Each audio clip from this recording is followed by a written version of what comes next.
met with Umber in the earlier part of the day, and they Umber was essentially telling the party, "Hey, this is what I've got a plan for," and they laid out what is essentially the main quest here.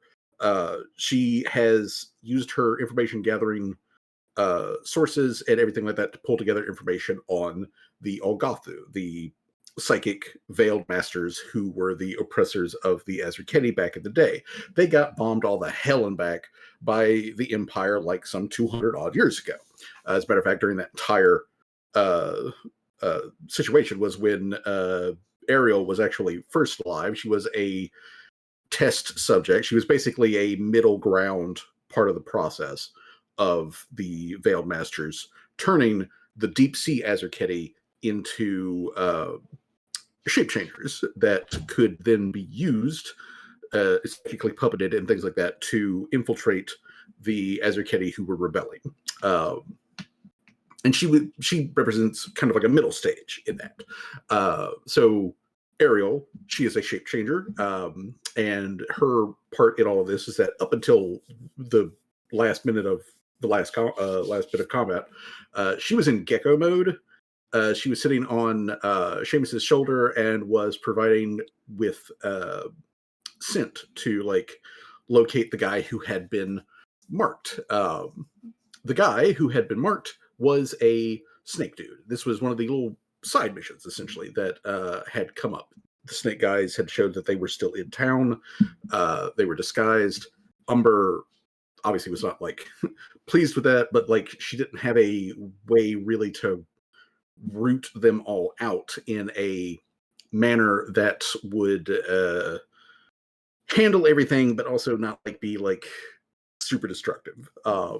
So she had given this over to her other Lamia like council member, I guess is the best description.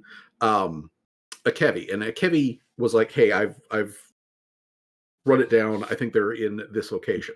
And so the party went to that location so they could track them down. They checked down in the shops, then they checked into the warehouse area, and it was in the warehouse area where they finally found a guy. And so he got marked by Callie and Gecko Aereo, climbing up into some rafters above the dude, and he was hit with some chemicals before he could run so that he could be more easily tracked, just in case he changed his appearance again. And then there was a slight chase, and then you guys came to a building which is part residential, part shop. And in the bottom floor, or the ground floor, it is a shop that sells sort of like general forestry goods, as well as like some like combat related stuff and some minor like adventuring goods kind of like thing. It also holds a lot of rooms that have a whole bunch of like spare materials, both for the shop and for the actual like housing, which is on the second floor. Part of the party snuck up into the second floor to get access that way and just did a quick scan up there. There was basically a maid who was up there like cleaning, who seemed to be a normal person. So they dropped down into one of the like spare rooms, since all of the apartments have basically a trap door that goes down into an associated storeroom. So assumedly, the people that live in the apartment that you guys went down through the trap door, this room that part of that section of the party is in, this is their stuff that's just not in their apartment room. Meanwhile, Seamus and Laria, and who is currently writing on Mr. Sherlock, but Seamus, Laria, and Gecko Ariel went through the front door and were just like, "Hey, we're coming into the shop like customers and whatnot." They noticed some interaction between a couple of like hobgoblins and a goblin, and realized that there was something magical going on, and then like shit hit the fan and combat started. So, one of the hobgoblins ended up being a snake folk. He's already dead. He's on the floor dead, and he's not even the guy that you guys were tracking. Geyser.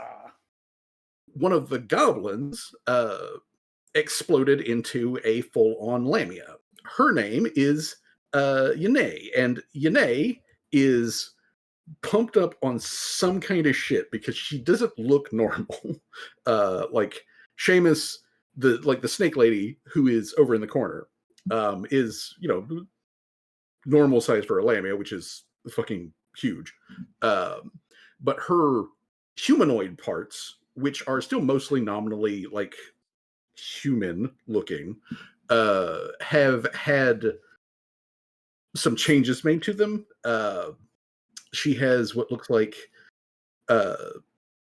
snake scales and whatnot. Like she's not like Umber, who is a true like blending of serpent and humanoid, but she's got a patchwork and quite literally has actual patchwork, as it looks like she's had some sort of like invasive surgery done to her. And one of the last things that she did was she shot out a pressurized like blast of acidic poison that was under enough pressure that it cut the rug you were standing on in half, as she just basically used it like a beam cannon, and dragged it across you and across the room. Meanwhile, the other group had snuck out of their room and into the hallway, where there was a guy with a cane who ended up being a snake guy. And he was just like, "Doom!" And everyone was like, "Doom!" And then, like, pain. Doom. Doom!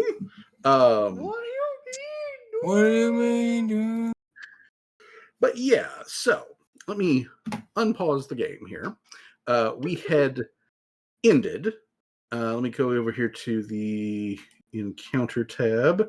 We had ended on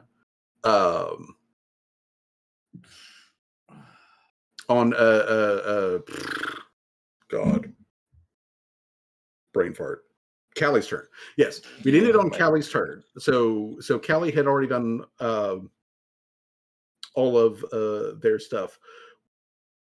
Why is Booer on this list?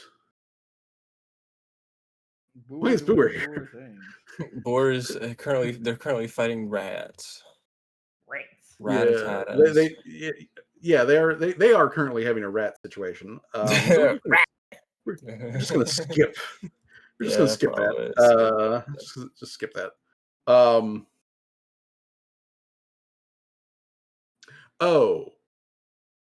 that's why they're on the list. Okay, that's right.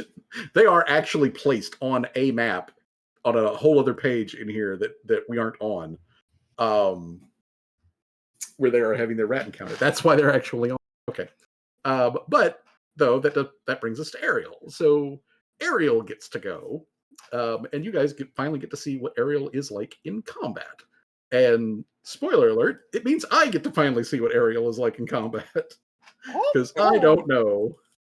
I don't know. Turns into a giant bear, mauls everybody to death. I can't see shit. Hold on, I gotta. Hold on. Oh shit!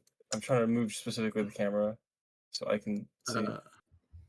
Okay. I can't see shit. Hold on. Camera. There we go. All right.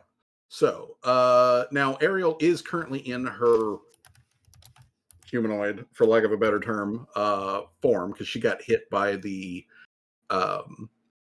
acid poison and had to switch out of her stealth form. So she's now currently in regular form. She's right there next to Seamus, which puts her in between Seamus, a goblin who at the moment is still a regular goblin, and the like juiced up Lamia. Okie dokie. Let's see here. Let's go to your actions. Oh, sweet child of mine. Let's see here. Let's go over here to your spell casting. Let's see here. Ariel. You know what? I'm going to have you use an action to get a bead on this juiced up Lamia. All right, juiced up Lamia. Yanae. Yanae, your recall knowledge is a DC 24. And Ariel, she be having like a 5 head. She be knowing. She be knowing.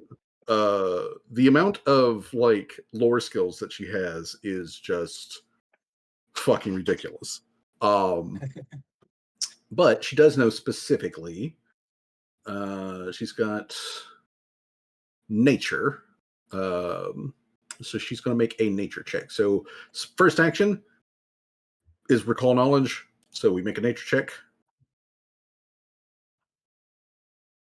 Bam. That is beyond what you need. Okay, so Ariel kind of like spins around semi-bonelessly as she is like mid-shifting out of gecko form. And she yells at Seamus that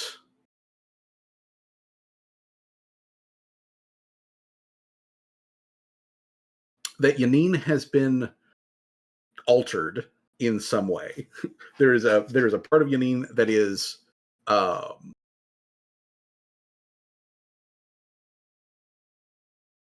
that there is a part of Yanine that is not natural, and it does have a weak spot. So she lets Seamus know that Yanine has a flaw in her construction.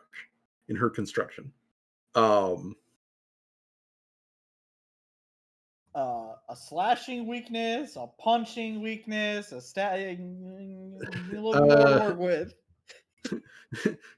Ariel like jabs one of her fingers towards Yane's like surgery scars, and she's like, "There, somewhere, you have big shiflow weapon.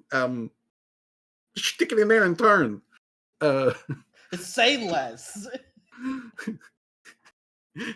Use it like key. Unlock her death. Unlock her death. But yeah, so yes, Yune actually literally has a flaw. It will require Seamus on his turn to make a perception check in order to attack the flaw. But basically what that does is once you have made the perception check to identify it, and you then follow up with an attack, then she has weakness versus the attack. So your attack works like normal, and if you do damage, she takes extra damage because you're hitting her glowing weak spot. She's got that kind of like boss monster. Evil, yeah, she's basically got a boss monster mechanic. Resident Evil spot. Yeah. The giant evil eyeball from Resident Evil. Pretty much. But yeah, so she uses an action to identify that, and then she's going to follow that up with her other 2 actions. Let's see here. Let me look at your cantrips real quick. You've got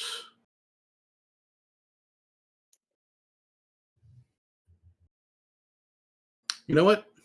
She's going to hit it with a little bit of that tentacle action. So yeah, like she points like weak spot there, and then like a couple of her tentacles that passes her legs shoot out to try to latch on to Yanine. So okay, let me make sure that I'm doing this correctly. Let me make sure that Yanine is targeted. There we go. And then let's have Ariel use Tanglevine. All right. Okay, so technically this is her tentacles, but she flicks out a tentacle, lashes the target. She gets to make a attack roll versus Yani, so we do that for the attack. 24, which is a miss. Okay. So she reaches out to grab and fucking nothing happens. Okay. But she has otherwise identified that Yanine has weakness. So that is all of her actions, which means we can move on to our next turn, which is Citrus. Let's see here. I'm going to say that June, who already had her gun out, is going to peek around the corner and shoot at the Bone Prophet. As a matter of fact, she's going to get. I'm going to say that she pops out of the room,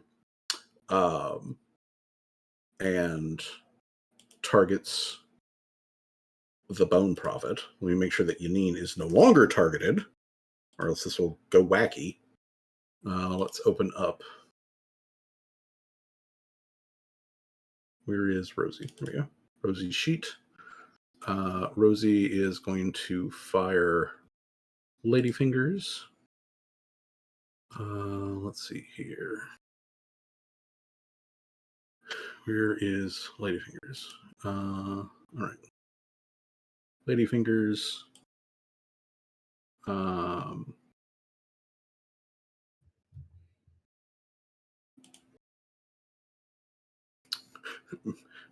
Okay, make sure that Ladyfingers is out. Make sure that Ladyfingers is loaded. All right. And now, finally, okay, so step, fire.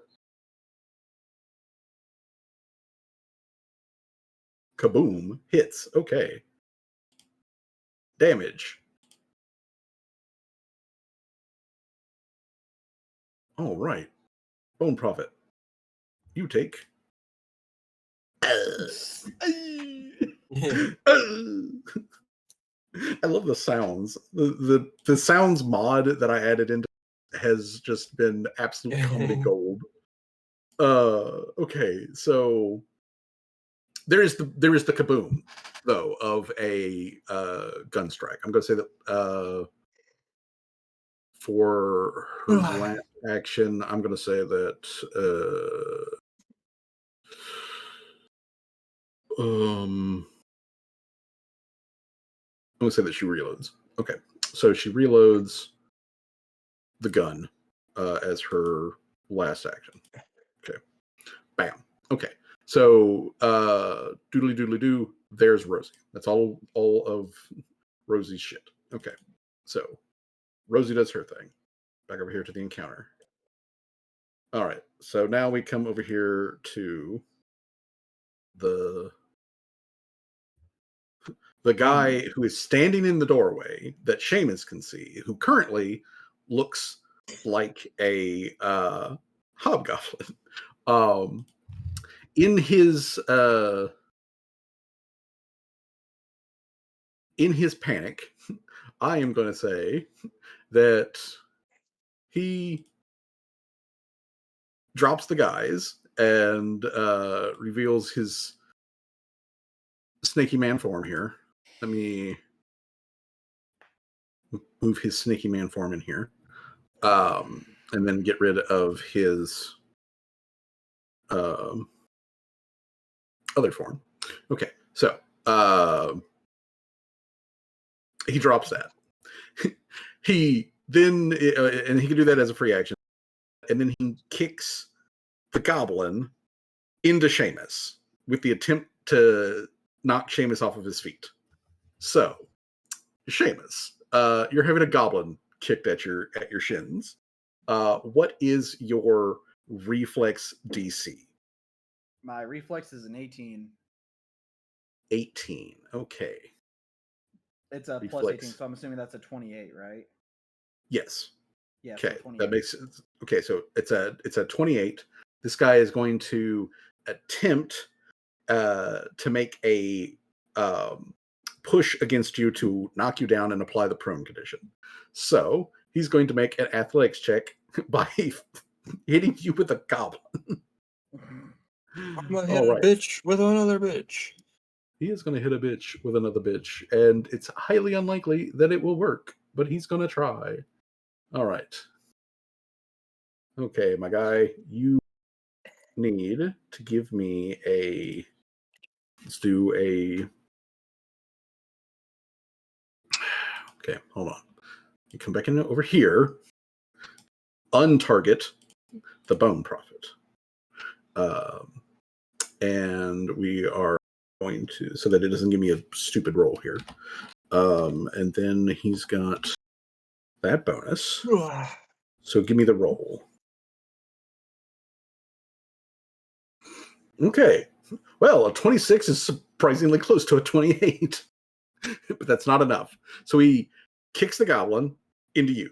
The goblin is now prone. So let me add a prone to the goblin. The goblin is prone. And This goblin's not a part of the combat, is he?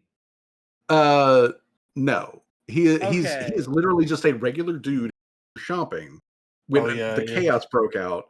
And now he's getting like whacked from behind, thrown into your legs, bouncing off of you, dropping to the floor as the other guy then is like and like fucking runs for it. As he moves out, and then it's just like hey, he ran past me. He did. Do you have the attack of opportunity He cut his head off. I do have the attack of opportunity reaction. All right then.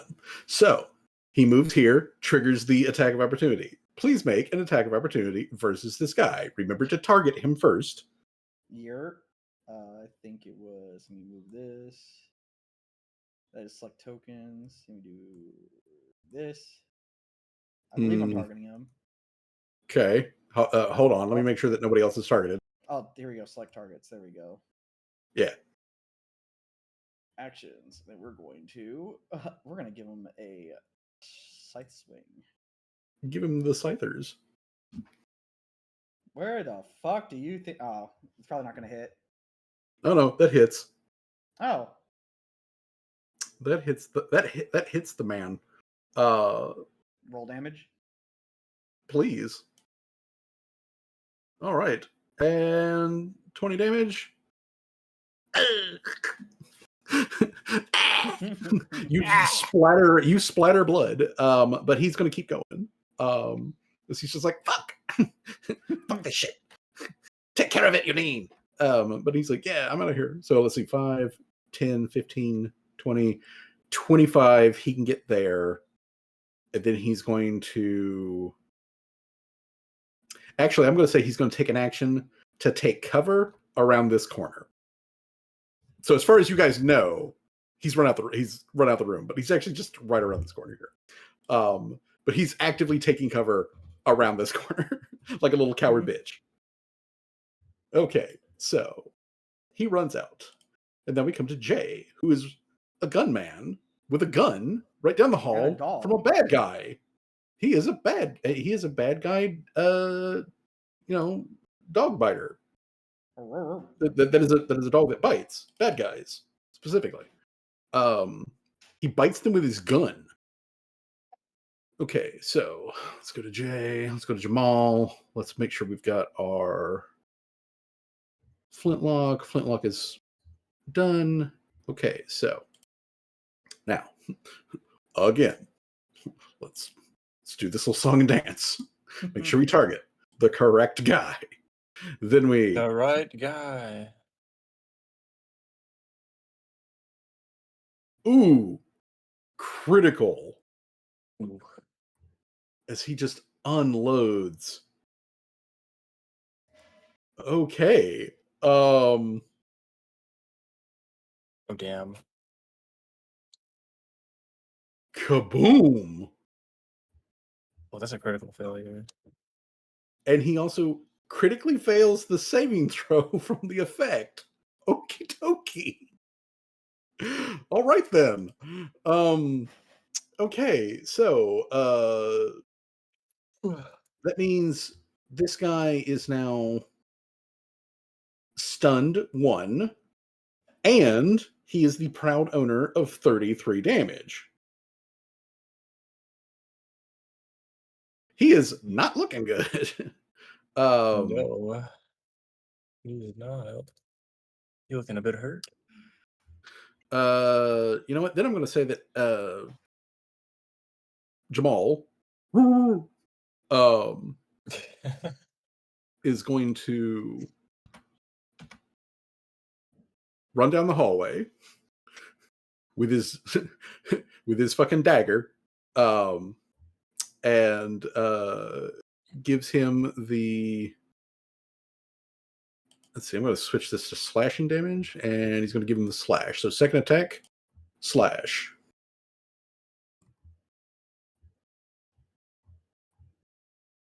All right, that's a miss. But he runs up and takes a swipe at the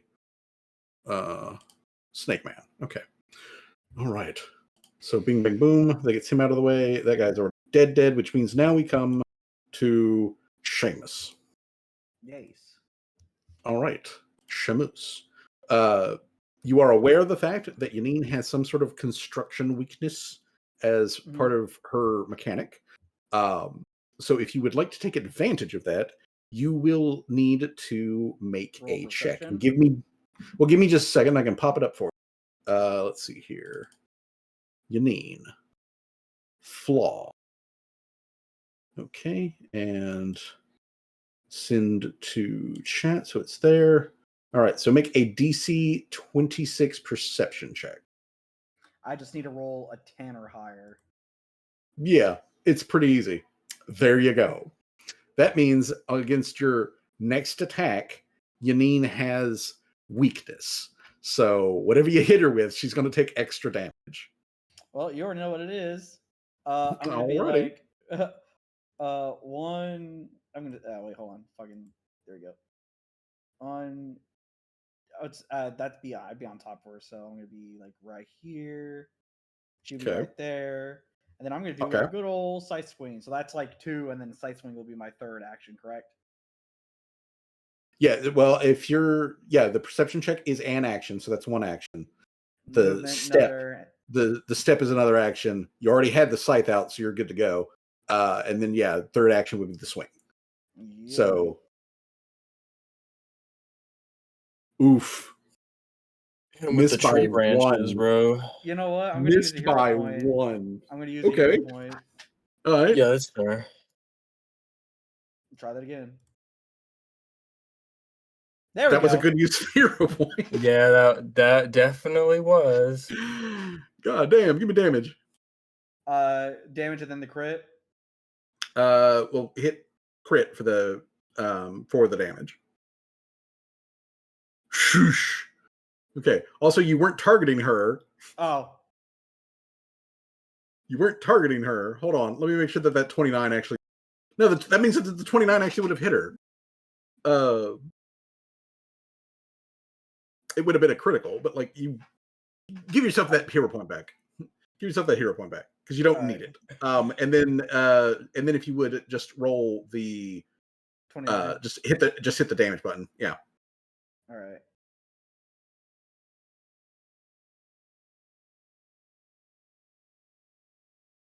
There we go. Okay. So bam. So she gets so she takes damage. So there's that. So she takes that, and she takes the weakness damage. Okay. Kaboom. I'm upset. I do the reroll, but the reroll don't count. Oh man. This is why the targeting is important. But it's not smooth right at the beginning, so like it's always a difficult thing. Okay, but anyways, that is all of Seamus. Okay, so Seamus comes in, does hits the critical point. So then we come to the Bone Prophet. A bone, All right, the Bone Prophet. The Bone Prophet, as the name might imply, is a spellcaster. Yeah, especially since the last thing he did was I cast Doom. Doom. Doom. Okay, he's flanked by a couple of you guys, and that seems not positive for him. Yeah, he's off guard because I tripped him and tampered with his barber. Yep.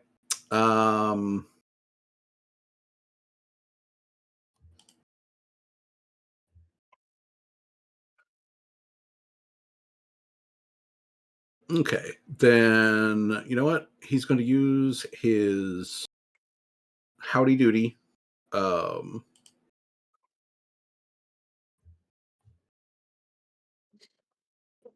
So 2 actions. Blur. He becomes concealed.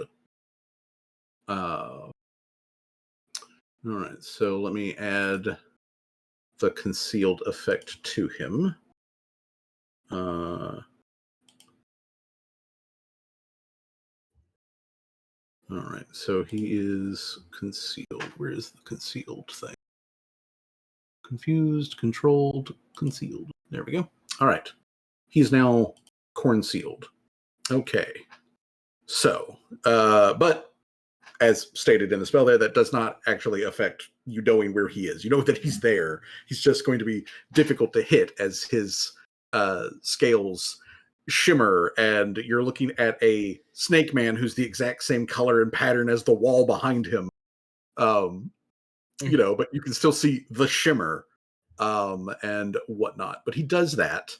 And then I'm going to say that he's also, let's see.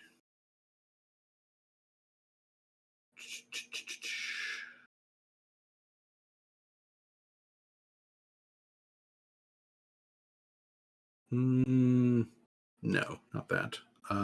Let's instead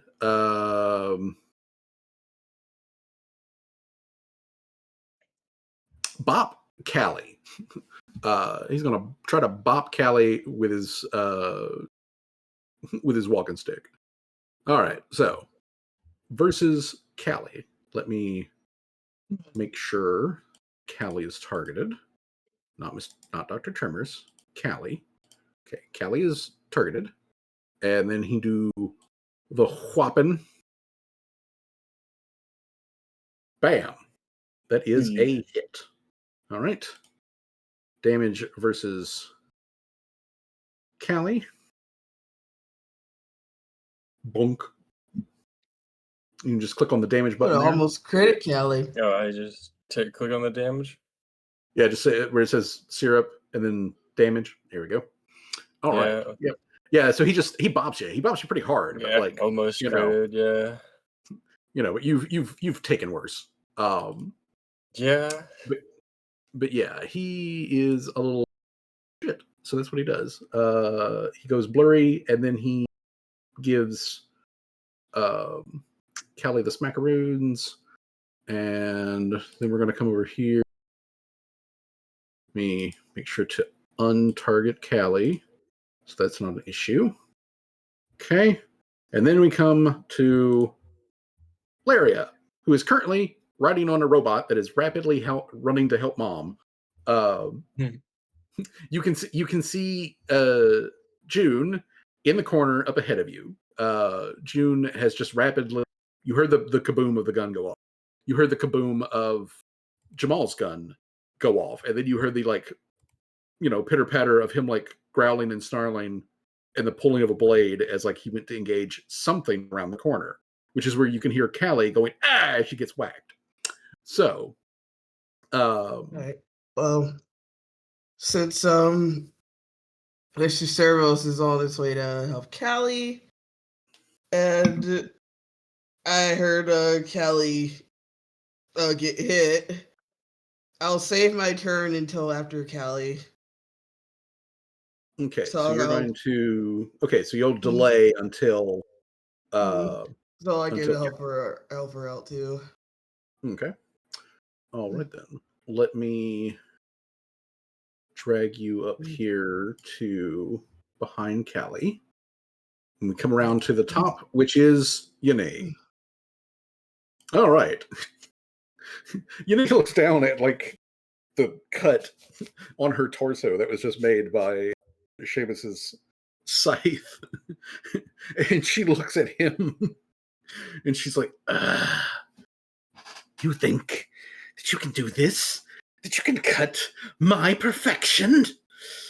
Ooh, let me show you what these little snakes have done.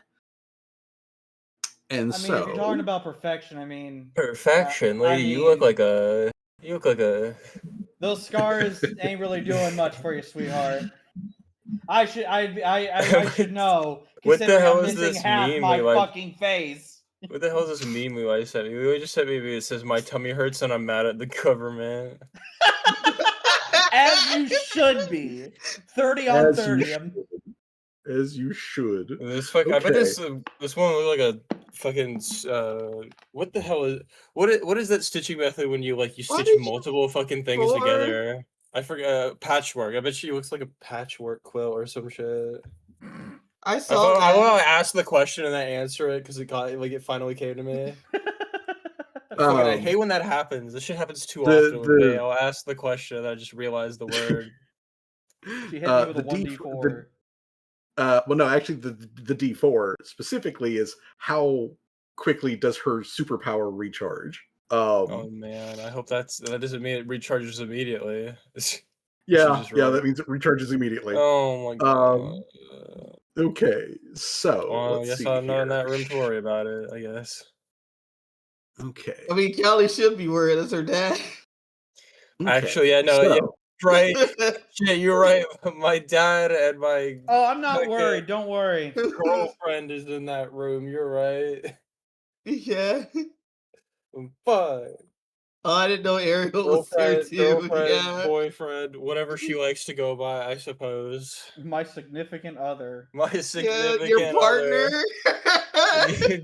Yeah, just use non-proper pronoun, I guess. So we figure it out. What she's going to do is she is going to activate her power surge. So going into maximum overdrive. And she fails the power surge. That so almost said 20. I was nervous. So you see Yanine turn, and she is she rears back, with just one empty hand, just to crack you across your faceplate. And her muscles bulge out at the seams. Think fucking Bane transforming, to beat the crap out of Spider-Man. Except that when she starts to bulge, her seams begin to pop, and a sickly green and red mixture of blood and something else seeps out of the seams, and she's like, fuck, ow. And instead, since she can't do that, she's just like, screw you, and uses her yin beam. So yin beam, point blank into Seamus's face. Literally. Basic reflex save of 26. 26. So make a reflex save. Theoretically DC do 26. that. Okay, there you go. Lazily sidesteps. Yeah, lazily sidesteps. So you're going to take half of this damage. Oh gosh. You're going to take half of the. Let's see here. We need. Oh damn! If it was a 36, that would have been a critical success, wouldn't it? Yep, it would have been a crit success. Oh my god. So we need. Okay, so we don't do that because she failed the power up. Okay, so she didn't. So she failed the power up, so she doesn't do that. We don't do that one, and we don't do that one. Okay, all right. So, yeah. So she just hits you with the thing. All right. So let me click this. Click here. Oh my gosh. All right. Johnny, you are the only one who takes this damage, and you can click on the half damage. There we go. All right, as she lets out another like blast of pressurized, steaming hot acidic poison, which does come from her mouth. Just to be clear, does come from her mouth, like it's a breath weapon. And it blows the desk apart. You sidestep, and it blows the door behind you, and splashes into that room, destroys this like potted plant over here. Like she's just absolutely tearing it apart. And you're just like, oh nope, not there, not me, not this time, Satan. But that is everything that Yin can do. So then we come to okay, Torkels. Let's see here. Torque is going to use an action to sustain her bonus. That she is putting out, which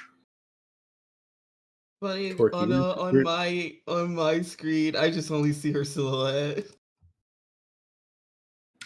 well, she's behind the wall. You couldn't see her. Yeah. You could not see her, and frankly, that also means that you can't be benefited from her aura until you can see her either. Yeah. But let me bring up her. Yeah, I just only see her silhouette. Okay, so yeah, she's doing.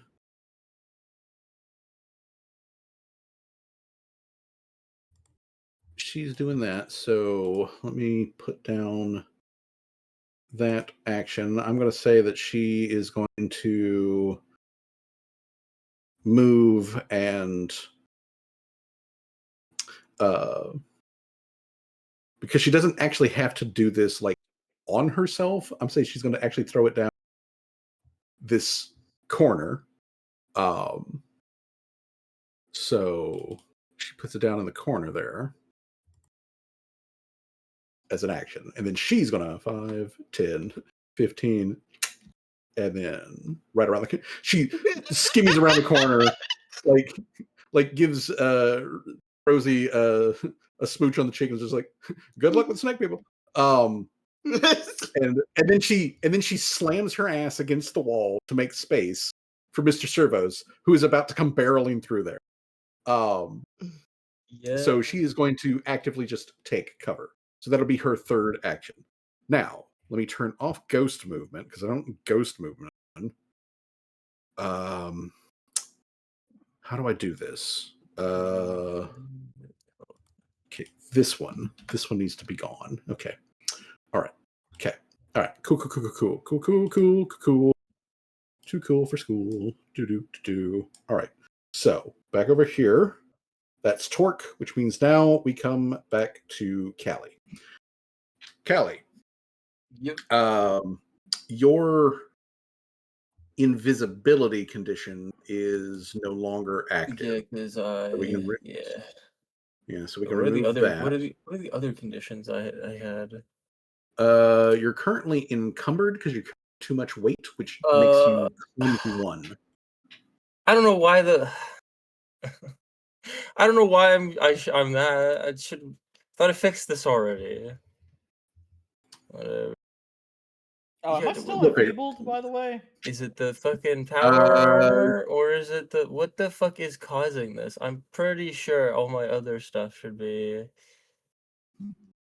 Like, yeah, it might be the power armor. Yeah, I think it is the power It's specifically. You're running around in Fallout power armor, and I'm somehow clumsy. This machine is making me clumsy for some reason. Okay, oh, what did I tampered him? Yeah, that's what I did the last turn. Yep. He was already tampered. Well, I guess Mr. Service first.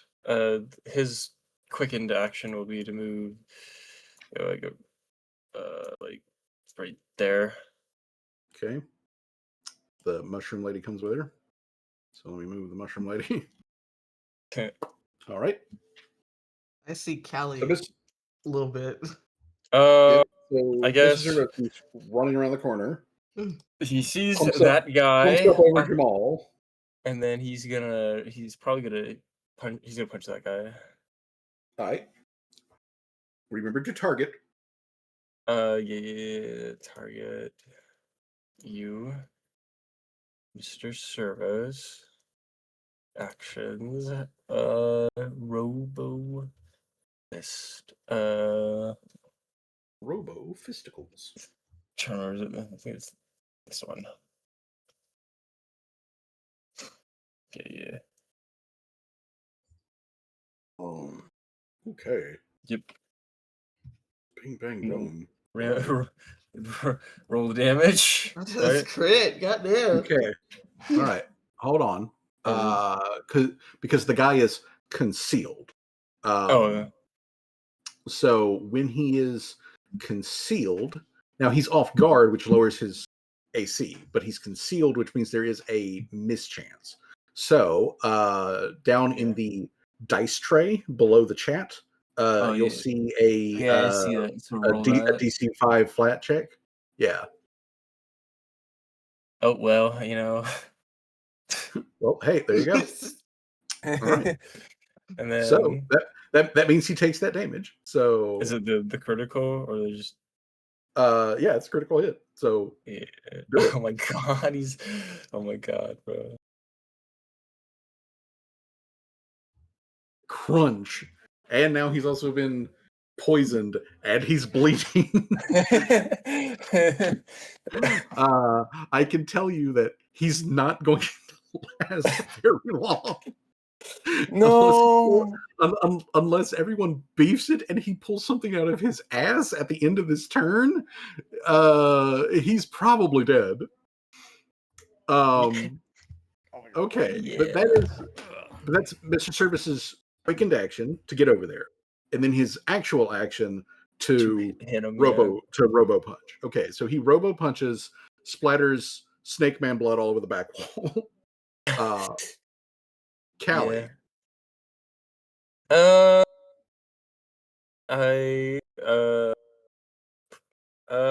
I guess first action I'll pull out my 3-peaked tree. And then I'm gonna stab him. Okay.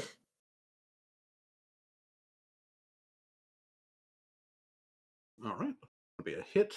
Make sure to roll your DC for the concealed. Can It'll I be a reroll miss. that or not? Is there a hero point to reroll that or no? Yeah, you can hero point to reroll that. Okay. Using a hero point. Yeah. There you go. Okay, and then it's just damage. Okay. All that. Okay. Damage to the Potent Prophet. Okay. So that's 2 actions. Yeah. And then he is in critical shape. I'll reach around the corner and put Mr. Service into overdrive. Yeah. Okay. Overdrive. Hold on. Where are you? Callie's like robo gauntleted hand, just like around the slapping randomly at the controls. Yeah. Where the fuck is it? Oh, it's over here. Get Master Overdrive. I'm gonna try to roll for a crit. Okay. Crit fish. Well, it's not a crit, but I mean that does turn it on. Yeah. It is active. So his overdrive is active, but it's the standard overdrive. Yep. Okay. All right. So any other actions? Anything from Dr. Trims? Should you do Dr. Tremors? Maybe have him reload the 3-peak tree? Reload the 3-peak tree. All right. Anything else? I mean, that's all my actions. Okay.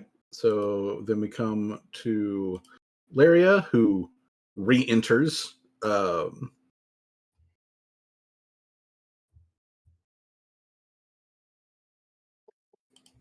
You just said he's just almost dead. Okay. All right. So yeah, he is almost dead. So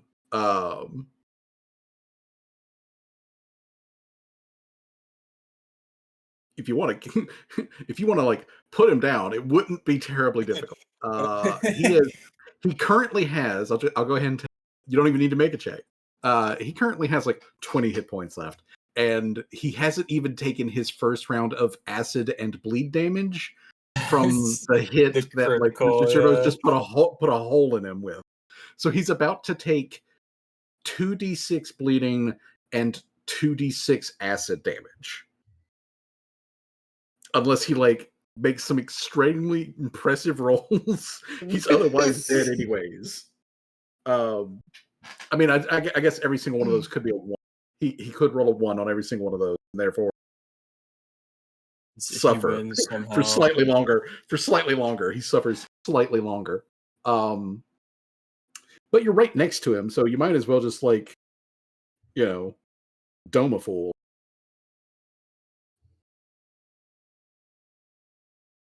All right. Remember to target him.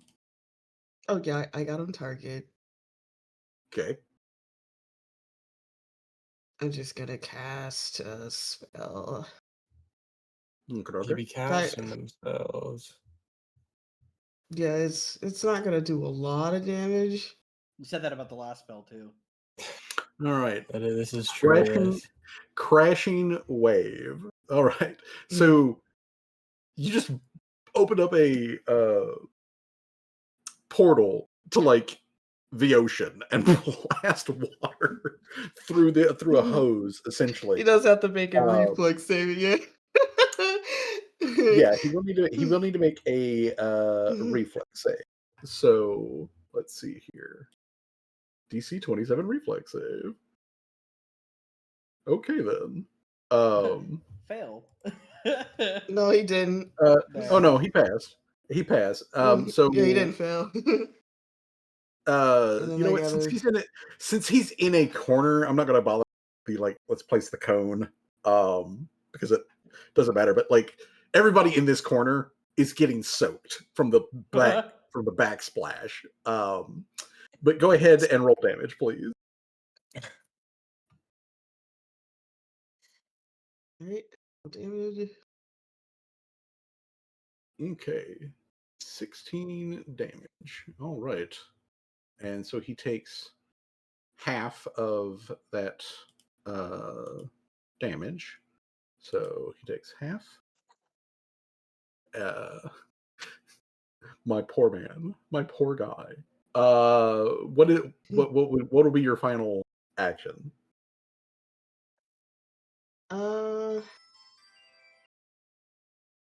I may not action, so I'm just gonna cast shield on myself. Okay. I mean, good option. All right. So let me come over here to Ariel. Okay. Ariel. My guap. Let's see here. Okay. That other guy ran out the door. And Yanine is currently engaged there. She can definitely hear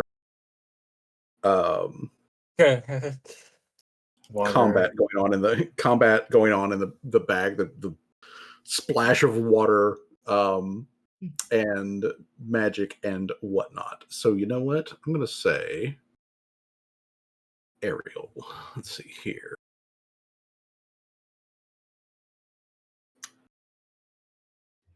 Okay,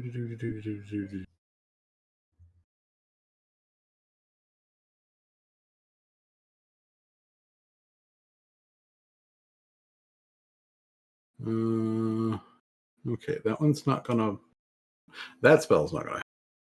Um,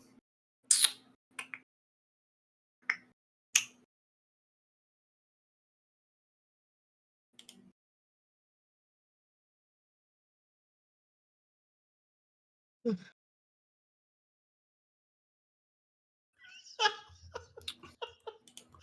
does this one do? Let's see here. Oh, the fries fell out. No, not the fries. Now they're Not the all. freeze. Not the Pappas fritters.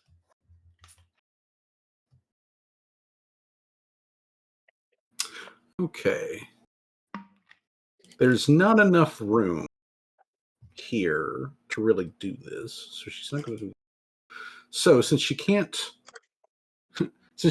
do that, she does very briefly say something to Seamus along the lines of "mind the splash." What? Yeah, she says mind the splash. And then she says something in heavily accented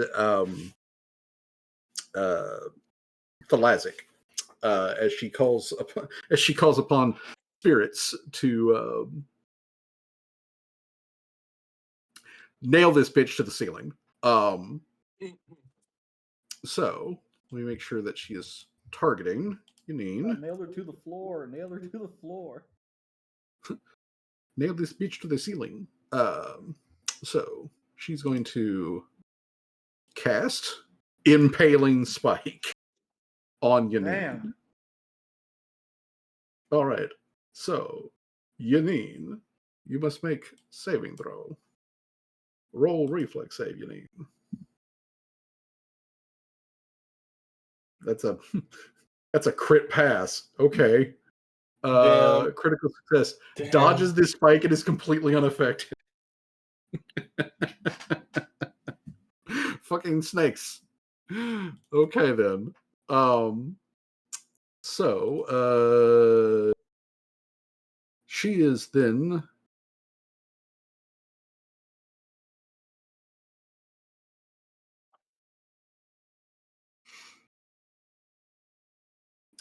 she's gonna clamber up onto this like display, which shatters the moment she puts her weight on it and starts like trying to get around and over towards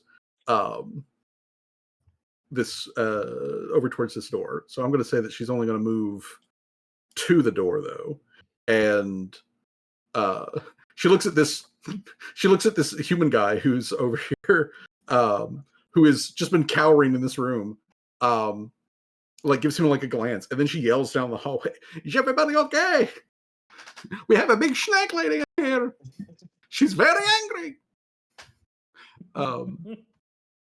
She yells that down the hallway. So she's just going to move as her final action. So she yells. We come to Rosie. I'm going to say that Rosie can read the writing on the wall. Snake Man is dead unless a miracle happens for him in the next 2 seconds. So she's going to go deal with the snake lady. Giant snake lady. She's attracted to giant snake lady. So, 5, 10, 15, 20, 25. That's one action. 5, 10. You better not be a snake guy in disguise. All right. So Rosie can scamper down here and she can see Yanine. So since she can see Yanine, like Seamus, you hear Ariel call out, and then practically just a second later, you see Rosie come whipping around the corner, guns up, and it's just like duck, and Ariel just drops her tentacles to go flat on the ground, and she opens fire on Yanine. So let me open up Rosie's sheet here. All right, Rosie gun Rosie. There we go. Oof. Okay. Just comes in and crit. Okay then. All right. Yanine, you just got beamed from behind by a gun.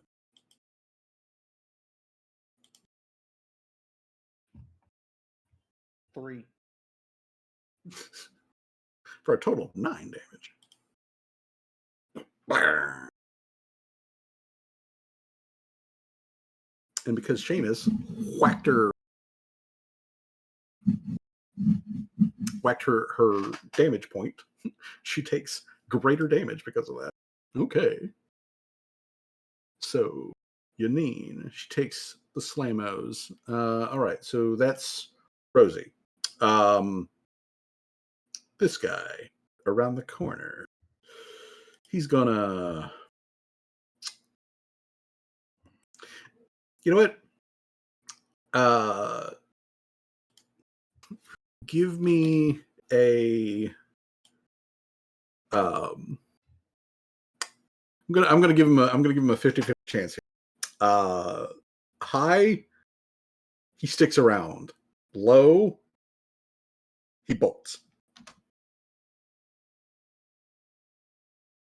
He bolts. He just fucks off and leaves.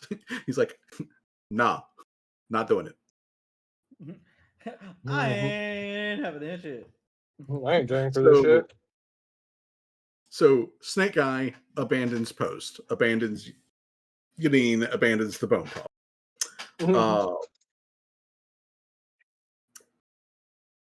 Jamal. He is going to.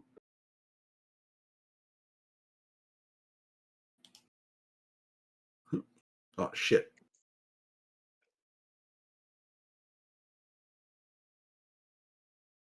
That's a critical miss, Mr. Jamal. Also, let's make sure you're targeting the right fucking character. I need to see if there is a mod to like auto untarget something. Like after like after a change in initiative or something. Anyways, Yamal. Second attack.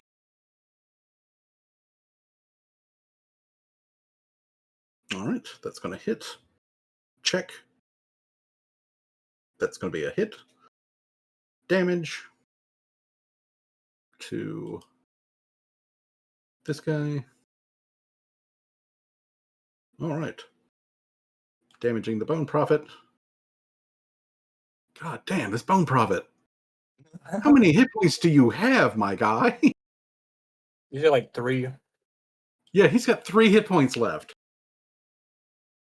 He's got 3 fucking hit points, and he's about to be his turn, and he's going to take all of that damage. Okay, he could make the recovery checks. He could make the recovery checks. He could do it theoretically. He won't, but theoretically. So, and I'm going to say that third action, Jamal will reload gun because he's good with a gun. So he reloads. Okay, so that's what Jamal does. Johnny, it's Seamus time. And you should already know what time it is. That swing, you already know. Okay. Hit her. Make sure she's targeted. As far as I know, she is. It looks like it. All right. Okay. Swing 1. Start with a critical. Yep. All right.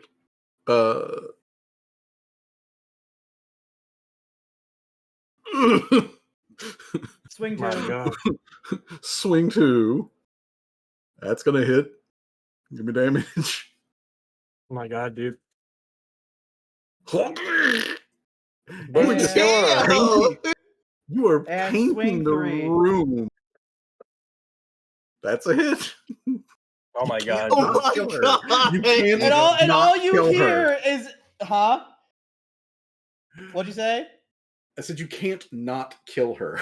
Oh, all you hear is just like after the first swing hits, you hear a small chuckle. The second one, laughter. Third one, maniacal laughter. You were just painting this room in Lamia, and half of the there's clinks and catches, like not just bone, but like you're catching stuff inside of her. And as your scythe comes out for the like third fucking time in a row and puts the Lamia in the ground, there is a splatter as some sort of internal container, some internal pressurized container bursts under I the see where Callie got her laugh from. And Yanine goes down like a bitch. Okay, Yanine, you are a dead bitch. Okay. Yeah, The bone. Okay, and now we come to the bone prophet. That poor All bastard. right. This Yeah. Let's see if he survives to the end of this his. poor bastard. Okay, first of all, he has to make a check versus the acid damage. So let's do that one first.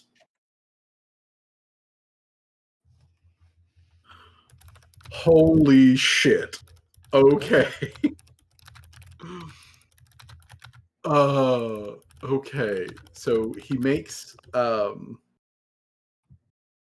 that, which means that we can remove that off of him. But now he's got to do it again for the bleeding. Oh Bleeding check. Ooh, He's That is a critical failure. Critical failure, bro. That's a critical failure for the bleeding damage. There is no way that he can pass this. Oh, and there he goes. There he goes. Damn, bro. There he goes, bro. As the blood loss is just too extreme for the snake guy to handle. And he collapses up against the corner. He is soaking wet from Laria's like super soaker. He's got literally a hole like through his torso. I think the water made the bleeding worse. Yeah, it would have made it much worse. It was probably also salt water too, so like, you know, not great for him in any way whatsoever. But yeah, he goes down. He goes down hard, and with Yanine also getting just absolutely ripped to shreds by Seamus in the main room, combat is officially over. The goblin who got like knocked into Seamus has remained prone on the ground. Like he rolled like behind some stuff to like take cover. But now that like the snake lady is just like, is in multiple pieces and is like, you know, squirting out blood and other substances, he peeks out from around the thing and looks over Seamus real shaky like, and he's like, you know, eyeing the scythe and everything, and he's like, Seamus slowly turns around to check on him. He still has like the skull. His face is like looking like his skull. He noticed it, and it goes back to his normal cartoony face. And he's like, "You might want to leave."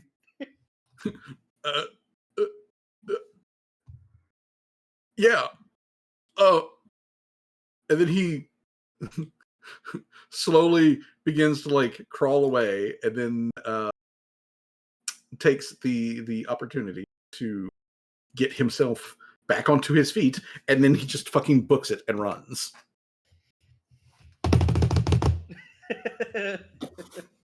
He just takes the fuck off until he is gone.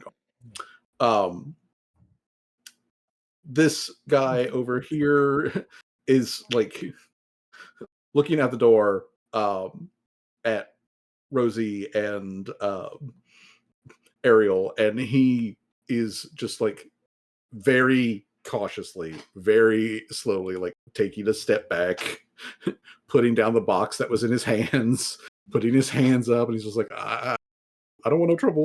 I don't know what's going on over here. But say this guy, he's just gonna close and lock the door and hide in this room. He's like, nope. But that means we are out of encounter time.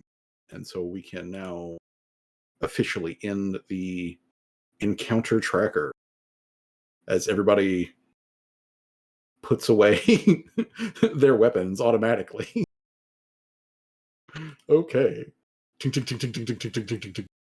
I do love that. I do love that. Where it's like everyone just like puts away all of their shit as soon as combat is actually over.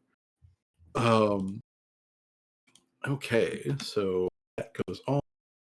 I'm going to say that Torque does peek around the corner to look at Seamus and, or not Seamus, but Callie and everybody, and it's just like, are you guys? Is he dead? Dead? Yeah, he's dead. Okay. Fucking shapeshifters, man. Okay. You might not want to say that when around Ariel, though. Hey, you know, she seems like a fine, you know, upstanding person. These snake guys, though, they can get fucked. Yeah. Agreed. Rosie's like, hell yeah, friend. Yeah, down the hallway quietly. You know, like in the distance, you'll just hear, hell yeah, fuck them snakes. Actually, I mean, this really though. Well, if you think about it, you know, yeah. Think about Rosie's it. like, actually. So, okay. So, with this combat effectively over, as the party moves to regather themselves, let me turn on ghost motion here so that we can get everybody through the fucking walls. Thought I turned on ghost motion. There we go. All right. So, everybody eventually gets back down here. Zany, is there anything you wanted to do? Oh no. With everybody else. Oh, okay. No, Okay. good. So let me just move everyone down here in the main room. Let me just grab all you people. No, I don't want Yanine. I don't need Yanine. No, Dr. Tremors. All right. There is Dr. Trims. And then here's these guys. Okay. So let me just fucking spread everybody out. Okay. So, you guys find that Yanine is in multiple pieces. She definitely has had some work done. She's definitely had some work done to her, as she is. Her insides are just filled with all kinds of garbage. There is what looks to be like some alchemical and mechanical enhancements that were given to her, as well as some enhancement that are magically based and whatnot to give her the like breath weapon and the poison ability and all Some help that was. stuff. Yeah. But with her down, and everyone else gone and or like collapsed or whatnot, you guys have the run of the shop. Or time to loot, I guess. All of the stuff that is in here. So I can well, let me just tell you what is there. I'll have to add it into the party stash, but let's see here. We've got a dog slicer, which is a specific kind of goblin made like machete, but it's called a dog slicer. It is made out of standard grade cold iron, so it is a cold iron dog slicer. There is It looks at like also, Jamal when we. I mean, it would be pretty good in his hand, quite honestly. Oh no, I meant like the name Dog Slicer. Well, they're the goblins are slicing dogs with that. Well, yeah, goblins and dogs traditionally do not get along with each other. That's why they have dog slicers. Also, horses, for some strange reason, don't like goblins, and goblins don't like horses. Like, horses will go out of their way to attack goblins. Because goblins are trying to eat them. Quite possibly. So they have gotten to the point where they just attack goblins on sight. And the goblins are like, "You're going to the glue factory." Not the Come on, crackers. Come on, crackers, let's dance. But yeah, so you got the cold iron, dog slicer. You also have I'm gonna cast a spell. Okay. What spell you casting? Disco healing party? Yes. Disco healing. Yes, disco healing party. Alrighty. Okay. Beyond the cold iron dog slicer, though, there is also a crafter's eyepiece, the greater version. And the greater version of the crafter's eyepiece. Oh my god, I'm taking that immediately. There is a full-on necklace of fireballs. Necklace of fireballs. Okay. I might take that too. Let me apply healing to Ariel. And let me apply healing to Torque. And to Citrus. And then also J. Okay, cool. That puts most everybody almost.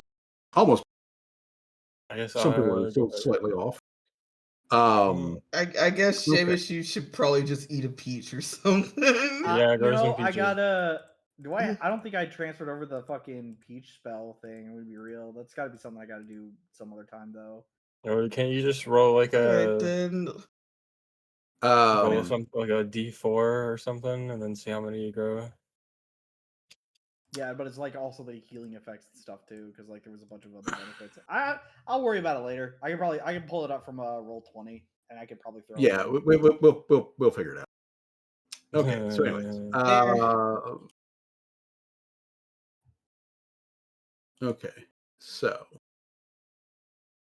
and then another heal directly at Seamus. Okay, all right. So anyway, let me come over here to the stash, and we're going to add to the stash the. I don't know if it worked or not. It's supposed to get 23 hit points back. I did target him, but there we go. He is healed for damage. All right. Oh, bro, I forgot about all these. They got egg cream fizz. Yes, those were things that were available. Boer had made during breakfast. Okay, so we've got the crafter's IP. Oh yeah, I do see egg cream fizz. What does that count as? Is that a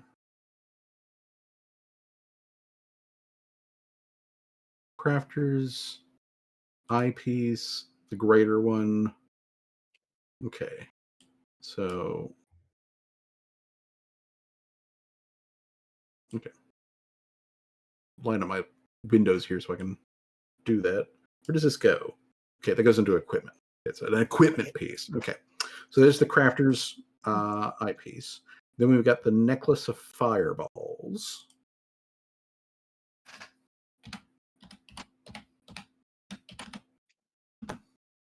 I get a +2. Wait, what is it? +2, right? Hold on. It's Okay. yeah, it's a +2 to item Necklace bonus. of fireballs. Fireball is 4. Yep, What is necklace it? of fireballs 4. Sugar beads. One 12d6 fire damage, 2 10d6 fire damage, and 3 8s with a DC 30 reflex save. I'm taking that. Fine. I don't care how big the room is, I cast 12d6 fire damage on everything. So there's 6 beads on there. Funny enough, I Yes. can actually do fireball. I can cast it. It's yeah. Oh my Wait god, a minute. man, my It's total a minute. feat that I got Wait a minute. total that I'm What's able to wealth cast jumped fire up, spells bro. now. Well, I wasn't trying to cast it. Holy shit, my total wealth just jumped up, man. like I imagine you guys are like picking. Hey, it's an actual necklace of fireballs, and then like Seamus goes to pick one of the beads off of it, and he's like, "Oh wait, that's a live grenade." It puts it back on. Hold on, put the pin back in. Put the pin back in. Oh shit. Explodes the whole room with all of us in it. Oh. Now we all have to do a Oh, wow. DC 30 reflex save. You know what? I'm gonna roll for that one. Oh shit. Uh-oh. Roll. There is an alternate dog slicer, and I think it would be funny. I don't like how Wow. you said that. It would be funny. I think it would be funny. I think it would be funny. So we're not doing that one. Okay. Okay, so there is a dog slicer, but I gotta change it. Because it is the, let's see here. It is a dog slicer, precious material, standard grade cold iron. Okay. All right. There we go. All right. Cold iron dog slicer. That's Where's there. the item thing? Go to you go to actors. Go to the actors tab. Then next to where it says the party, you'll see a little sheet of paper icon. Click on that one. That'll go to the parties page, and then you click on the stash. All right. Now, besides that, this was a shop. They were doing business, which means there is gold in the till. So in the till, you have 300 gold. 300 gold, and under the till, there are a couple other special items that they have. They have a greater dread ampule. Ooh. And they also have some blister wart and greater antidote. Ooh. All right. So let me get that added into the stash here. We've got the blister wart. Blister wart goes under the consumables there. Then we've got the antidote. The antidote also in there. It's the greater. And then the last thing, ampule. That. Dread, ampule, raider. Alrighty. There you go. Yeah. And then the gold, we're adding 300 gold. Okie dokie. All right, there you go. So everything is now party stash. Okay. So with all of this done, as you guys are like picking over everything, like there is this guy who's been like kind of standing there, you know, watching you guys like pick over things. He does explain that he actually lives in the apartment like above. So this is kind of like his garage, but he was also basically just a stalker for the shop and everything. Oh, And he had well. no idea. He had no idea that snake people. Well, He knew buddy, that it looks like you might need to get a new job, it seems. As she looks around at all the dead bodies. yeah, I got a feeling that's going to be the case.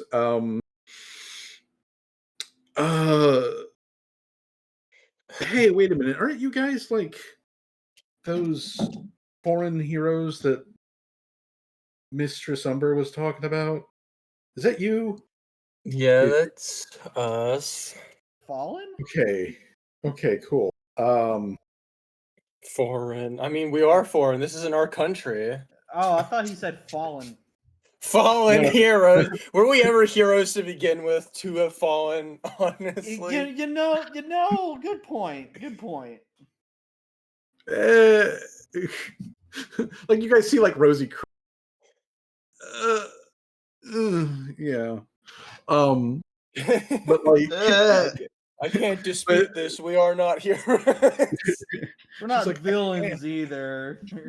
It's more like we're more I like mean, like yeah, like Torque's like we're like anti-villain problem villains. solvers. Problem solvers? More like Solve problems? anti-villain villains. Wouldn't that just be villains again? If you're an anti-villain villain? I mean, depends on the context. If it's a villain going around defeating other villains, but they're also a villain, I guess they are No. just a better villain. I think the term you're looking for, Callie, is anti-hero? Hero. Hero. I mean, I guess we're anti-heroes.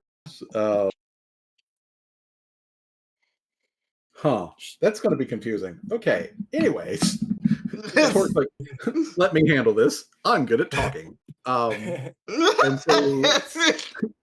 so she like steps over here and is just, hey, my man, we may be a little bit confused on like, hero title stuff, but let me tell you what we're not confused about. We're not confused about letting you we aren't here for you. We're here for them. They are the bad guys, and we're solving a problem. Mistress Umber told us to do this. So, and as far as I'm aware, she's like the be-all, end-all of law. So, assumedly, we didn't break any laws. Assumedly, we didn't break any laws. Yeah, so anyways, Snake Eyes, they're dead now. Hell,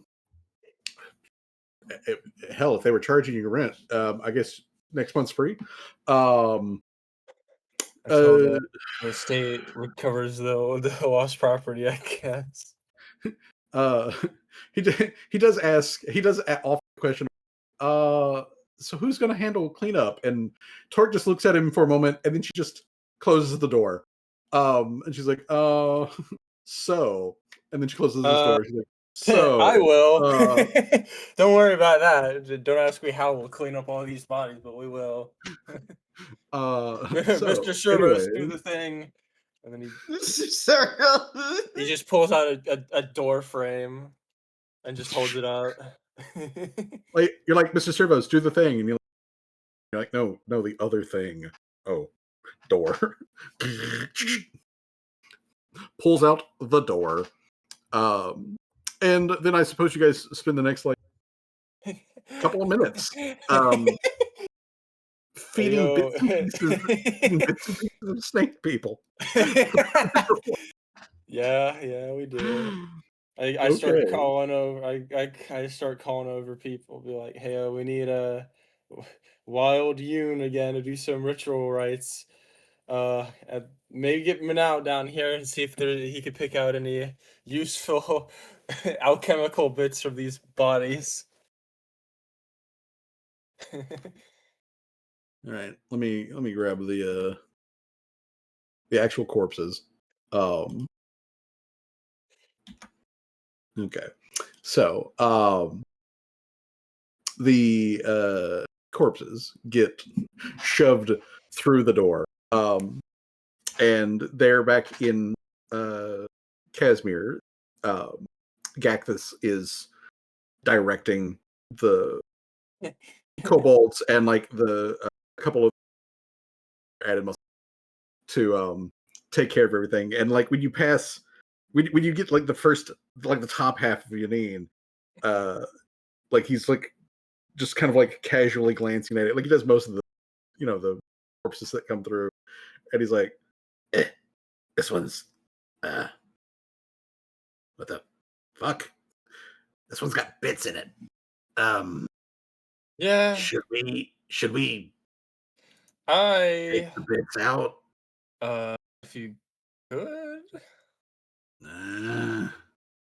We better do that before Wild You gets here. Yeah. Okay. And then like he turns around and starts shouting commands at some of the other to like get the rendering vats Yeah. up and running. And then like he turns around and you start 15 snake ass. And he's just like, ugh. All right. You's gonna have some work on our hands to get this buried. Yeah. I do think that is how that it will be. Well, do you have anything else for us to do, boss?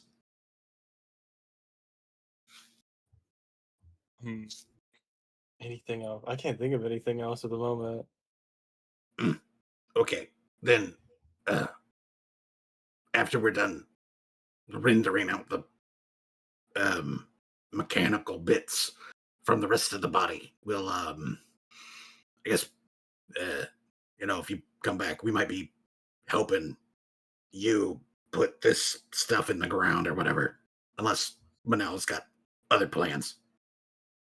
All right, that sounds like a plan. You should be able to find something useful from this body, I suppose. If not, we'll just bury it, I guess. Yeah. Well, if anything comes out of that, I'll make sure there's a report for you. All right. Good job, Gacthus. So that she pats him on the head. Nah. Thanks, boss. All right, you lot, let's do this. And like he calls up the kobolds, and they start hi-hoing their way with the bodies into the shop, so that they can begin the process of rendering out all the chemical and mechanical add-ons that Yanine had in her. Cyberpunk bits that were a part of all the scientific experiments. Yeah, they're about to debone this cyberpunk snake lady. This patchwork of a fucking snake person. Whammy. So, yeah. that done, I am going to go ahead and move time to about noon for all of this to be taken care of. So roughly noon is when the party is all done. But as the noon hour approaches, as y'all are clearing up everything, you guys do hear the distant rumble of thunder a couple of times, and then telltale pitter patter of like rain starting to come down as it switches into a light rainstorm above the city of Akkad. And since we are done here at the shop, I'm going to move us over to the Akkad map. Callie goes and checks on Ariel, see if she's fine. You okay? You didn't get hurt, right? A little bit. It's okay, though. I get blasted by the acid that came out of the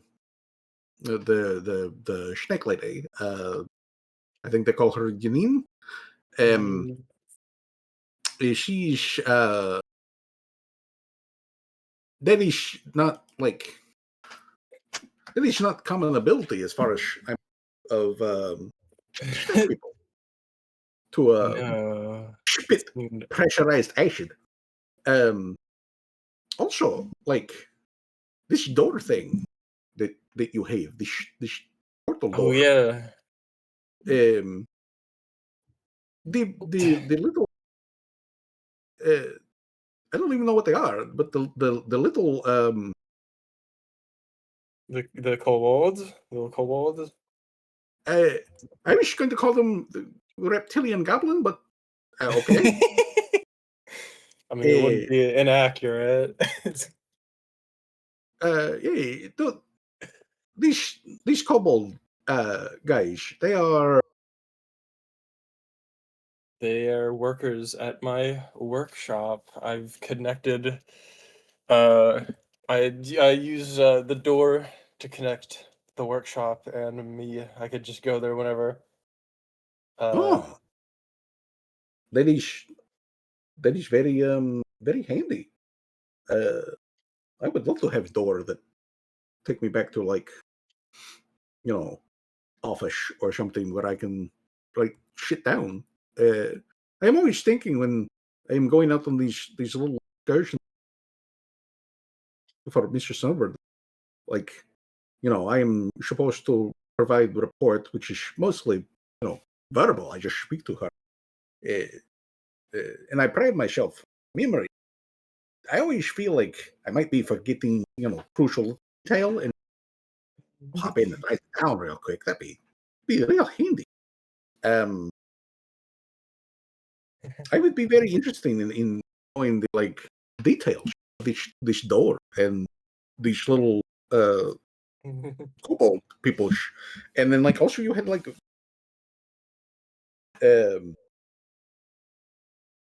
I knew I mean I was told, but she said to me that you have a diverse community that you live in, but I was not expecting reptilian goblin and like tall dog.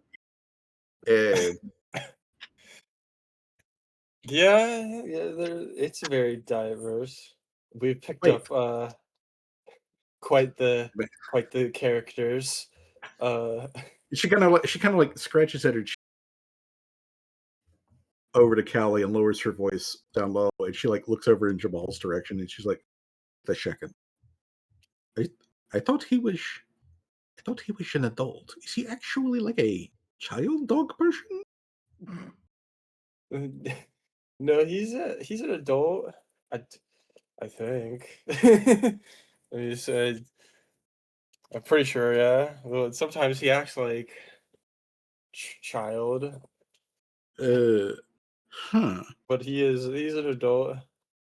Okay, he's Dog a people, dog man. dog Okay. man, they don't usually live. Well, not long. They live about as long as human, but a little shorter. No. Why is she so small? They're all like that. Well, no, At I least saw big tall.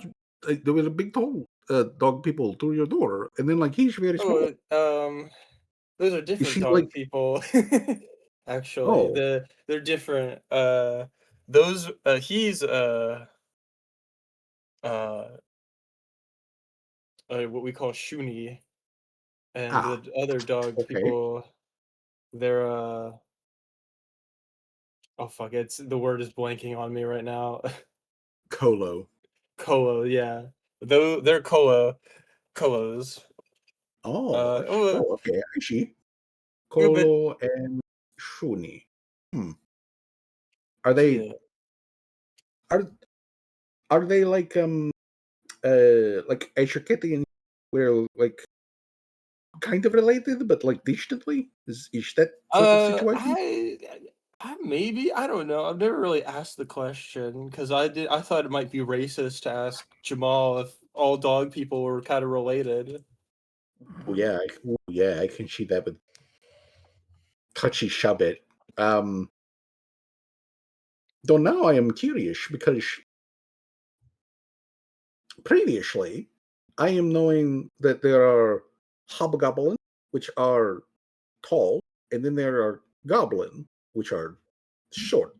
They are separate peoples, but they are kind of related.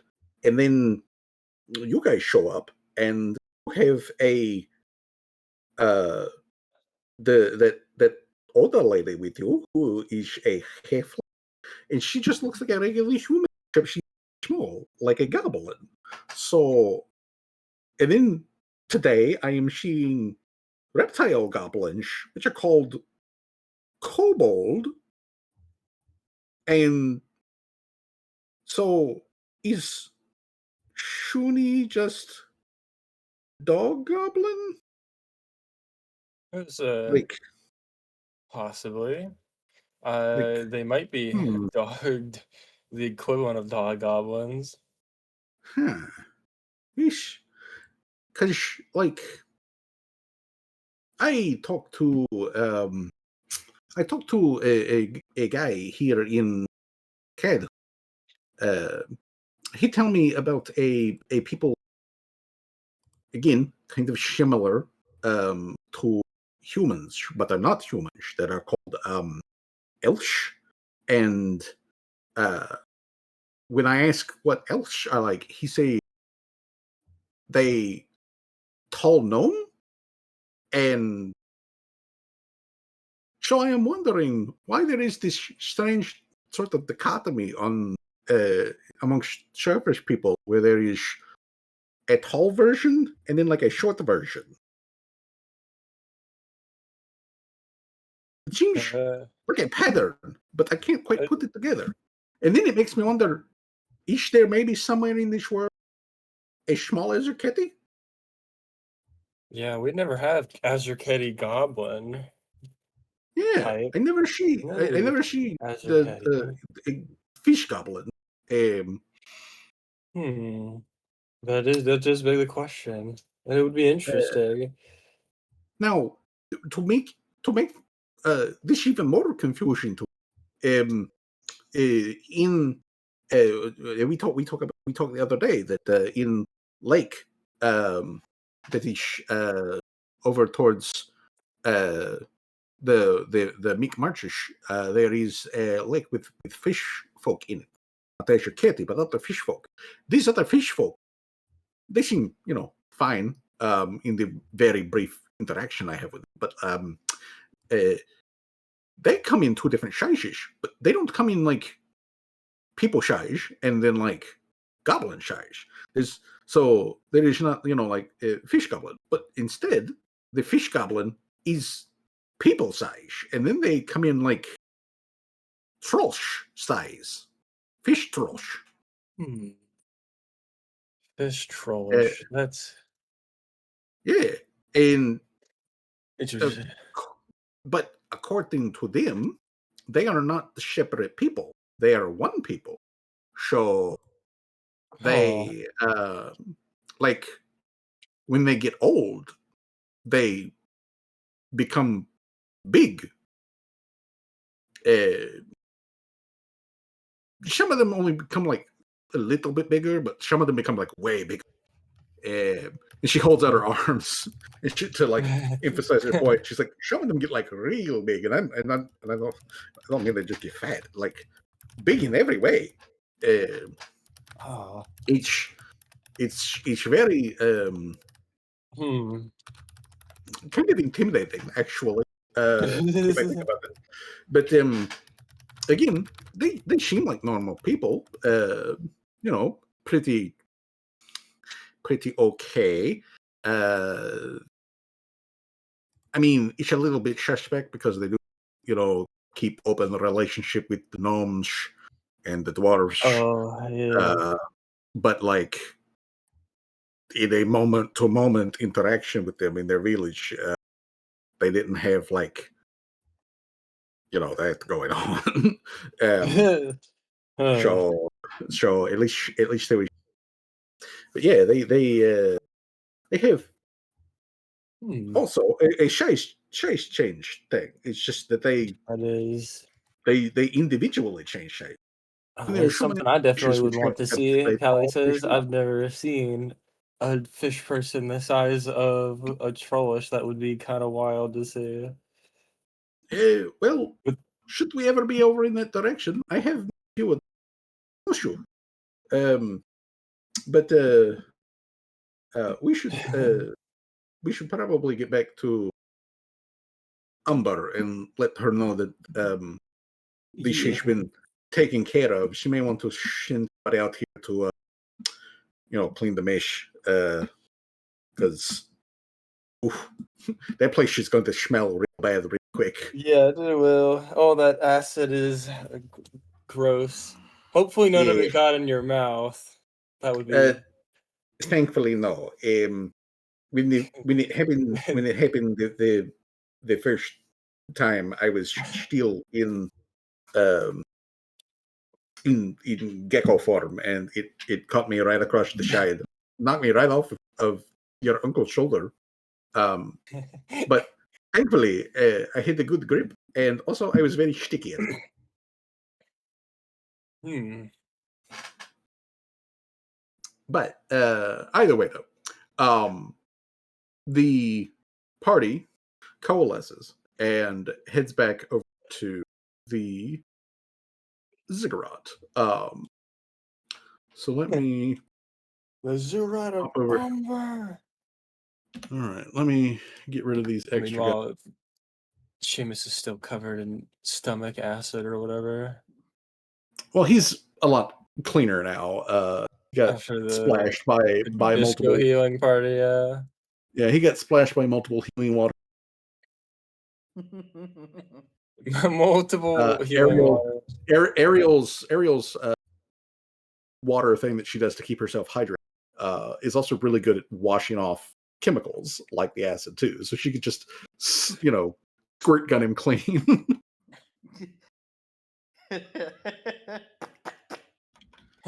Yeah, she could just squirt gun Seamus clean.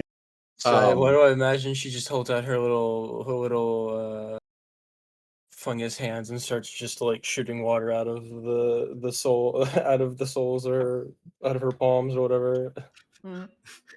Squirt. But yeah, it doesn't take very much, obviously, to get Seamus cleaned up, but Seamus is cleaned up. So, with that said, let me come back over here. Let me make note about you guys getting all of this stuff out of the shop. That's all taken care of. Alrighty, there's that. That one. And that one. Okay. Cool, as well as also the...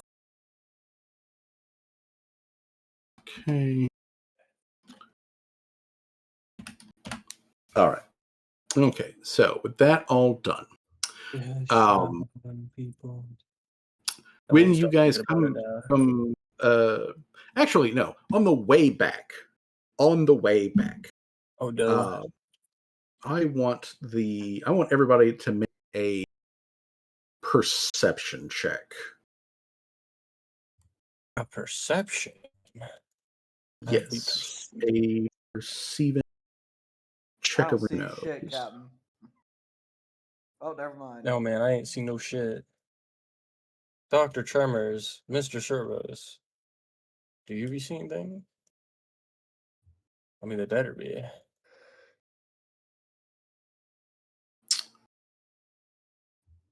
Okay. All right. So let me let me get the other party people here. We got Callie's too distracted talking to Ariel. and I'm going to say that Ariel disadvantage because she's chit-chatting as well. Then we've got, let's see. Let's get Rosie in here. Rosie, make a perception. And then we need to get Torque. Okay. Torque, percept. Okay, we got some high ones in. All right. So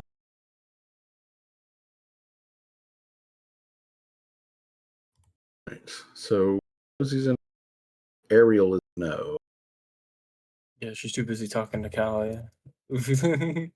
Dr. Tremors is a no. Mr. What? Callie is a no. Seamus is a no. Which means Torque is the only one. Damn, it's that high. Unless Laria can I bop gotta it. refresh because some reason I can't see it. It'd be like that sometimes. It's a cloudy day. It's a cloudy day. It is a cloudy, rainy day. It is not a hard rain. It's a pretty light rain, and most everybody, as it is around noon, has gathered for You want me to meals. make a perception check? Yes, perception check. It's pretty light out on the streets, as you guys will be represented here by Ariel. You guys are avoiding the city of Rat. You guys are avoiding the city of Rat. Main track back over here to the ziggurat. So as you guys are coming around here through this main thoroughfare, we're on one side. You have the obviously younger buildings that make up part of the ghost shop district, and then on the other side of the street you have the older, broader buildings that make up the quote unquote city of Rat. And as you guys are moving along, let's see here. Torque, you're the only one who sees this.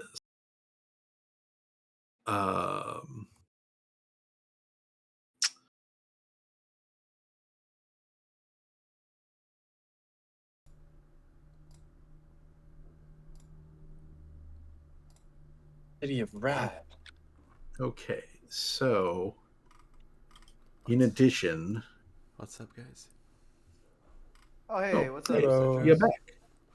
You're back. That was the quietest Discord noise I've ever heard. How?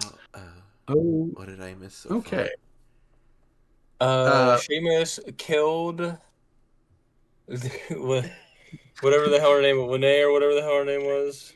Seamus went to absolute town on Yane, the enhanced Lamia.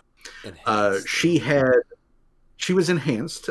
She had been enhanced magically, chemically, and she had a flaw. She literally had a boss monster mechanic where she had a flaw. Seamus check to be able to attack it, which he did, and then he proceeded to absolutely go apeshit on her glowing weak spot. And like it was roasted. The guy who was caught in the corner by the rest of the party, the other like snake guy who cast Doom last time, he got eaten alive by all of the residual like bleeding that was done to him. He took some heavy hits, and it literally got down to the like, can you make the check to not bleed to death? And the answer was no. He made a critical failure on his don't bleed to death check. Rosie did go down the hallway, and she did bean the Yane, the Lamia, right before watching her getting sliced into multiple pieces by Seamus. There were a couple of other dudes who were in the building. They turned out to just be regular guys. They lived in the apartments above. One of them was also just like a stalker for the shop. And he recognized that you guys were the foreign heroes about. So you guys were obviously operating with Umber's permission and whatnot, which means technically speaking, none of you was by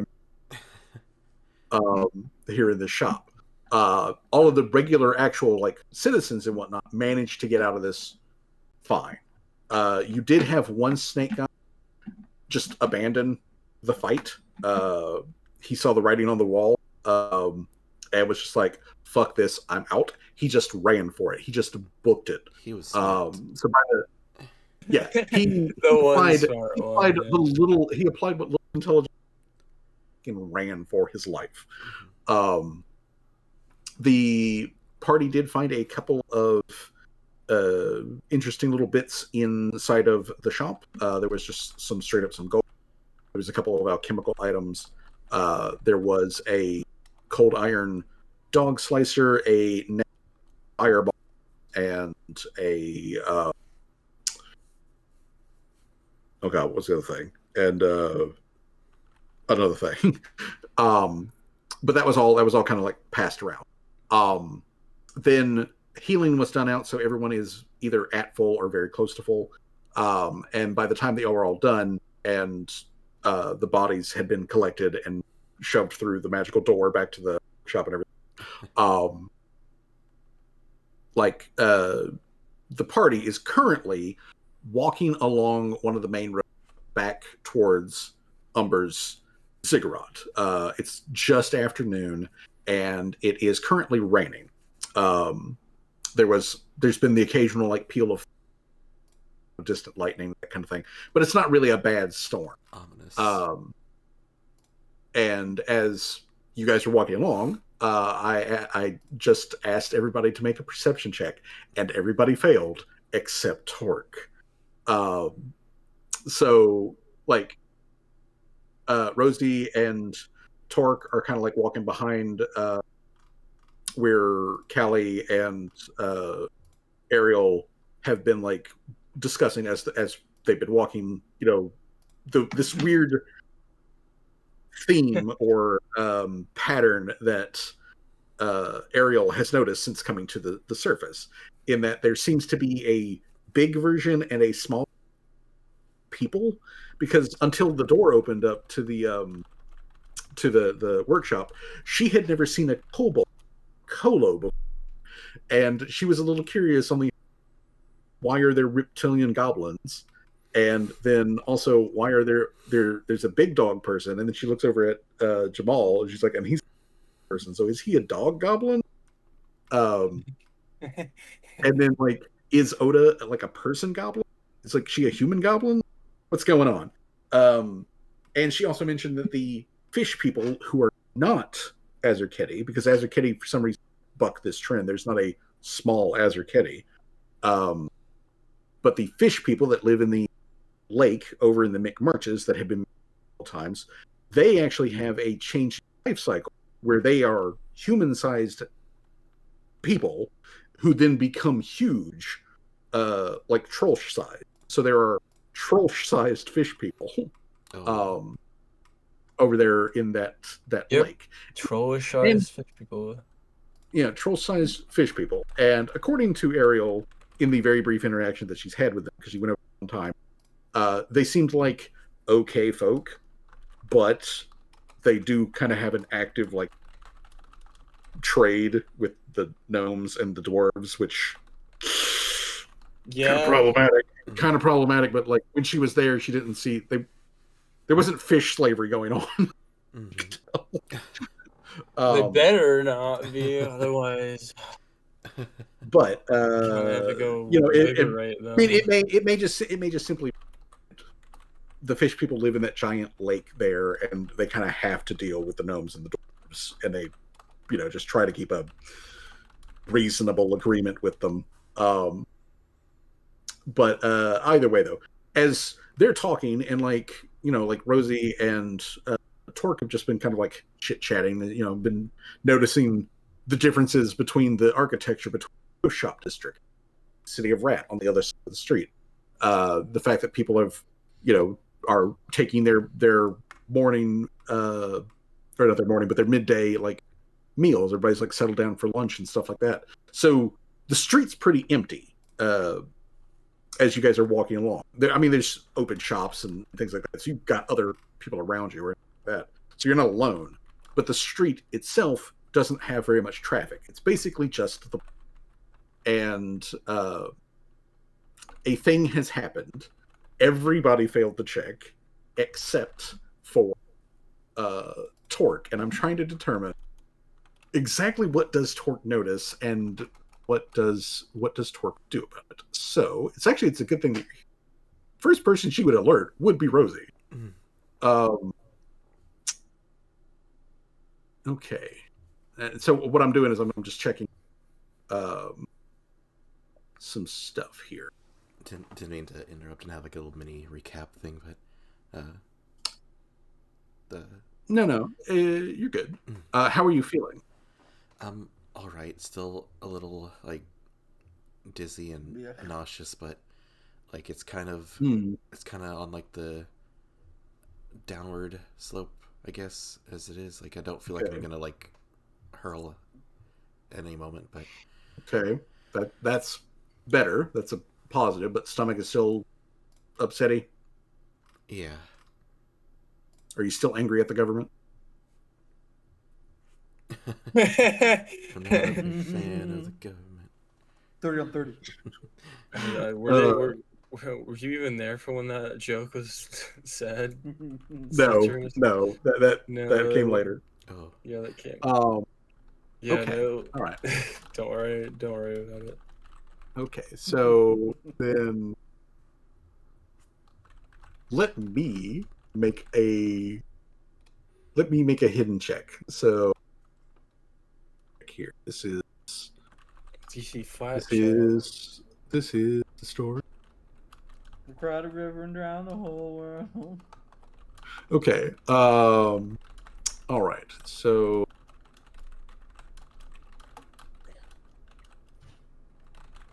okay. So let's see if I can do this correct. Okay. Then let me check Torque's thing. Okay. All right. So, as you guys are walking, Torque, who is walking next to Rosie, points out as you guys are going along a little shop on the street corner here, which is represented by where Ariel is at. But she points out a little shop that is selling noodles. You know, like there's just a shop that sells noodles, and she's like, you know, it'd be a good idea to come back here later and get something to eat, you know, and see the sights. And like as she is doing it, her feet double talk. Let me find it. Here we go. Double speak. Push this to chat here. Oh, wait, no. Need to hold on. Go back to chat. Turn off. Send to GM. public. There we go. Double speak. There we go. Okay. So, yeah, she's chatting as if hey, I'm talking about like this little restaurant. But she's sending Rosie the signals of like, we're being watched. Mm-hmm. Oh. All right. So she sends Rosie the signal, we're being watched, and the way that she gestures with her hands is the implication that whoever is watching us is above us. Above us. These are multiple story. Yeah, these are multiple story buildings. Just so that you're clear, these are like 2 and 3 story buildings. The city of Rat is also physically higher than the Ghost Shop district. Like it's just a rise in the land there. So you 4 stories. So these ones here that are these are like 4 stories, and these are a mix of like 2 and 3 story buildings. But she's like, above us is where she's getting the vibes of like. Okay. Rosie will. Sorry, I'm still a little like low battery here. Yeah. She will, acting along with Torque, like like trying to keep it casual conversation, like not to like alert, like, oh, I notice we're being watched, but is there a way for her to make a perception check to your check that you made beforehand when Rosie was in NPC mode was a failure, but now that Torque has alerted you, you can make an active check to casually look around. If you want to casually look around, then you can make another check, but I also want you to make a stealth to be, subtle about it. Okay. Let me go ahead and... So, should I do the stealth or the perception check first? Do stealth first. All right. Okay, here's the stealth. Yeah. And then... It's not great. Not great. Yeah, that is... As Rosie is also just kind of low energy at the moment. She's still walking a little funny from... then the perception. Perception. Ew. It's cloudy. It's overcast. It's lightly raining. There's a peal of thunder. There is, as you're just glancing upwards, most everybody is obviously on ground level. The only people who would be on ground level, but also above you, people who would be in the city of Rat, technically on the other side of the street. Mm-hmm. And in that area, the only person that you can see that would also, like have a clear visual bead on you is a Kitsune, who is in Kitsune form, which is why it is specific fox person form. They are currently in the 2nd floor of a building over in the city of... They are, seems to be male. They are kind of like leaning against the window frame, sort of out the window, over this area of the Ghost Shop district. They are not looking at you, but they are the only one who would otherwise... Mm-hmm. If there's anything else up there, you're not spotting it. And frankly, that one Kitsune guy, I don't think that he knows that you're looking. Because if he did, he wouldn't be in Kitsune form. He'd be in human form. But yeah, at the moment, he's just kind of like glancing out, like the edge of the window frame, which is open. Like there's not like glass or anything. It is open. He's leaning there. And then after a second of, looking up at him, he pulls up like a long smoking pipe and like takes like a just like puff on it, as he's basically just very relaxed, as he's like, okay, taking a puff. But he's the only one, otherwise. All right, and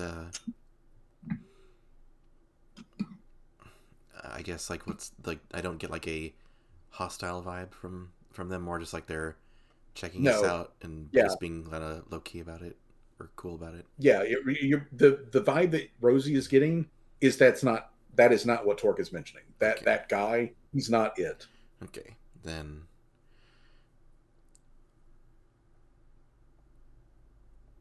With that in mind, she will, I guess, let Torque take the lead and basically follow her. Like, if she was she suggesting like for us like to duck under.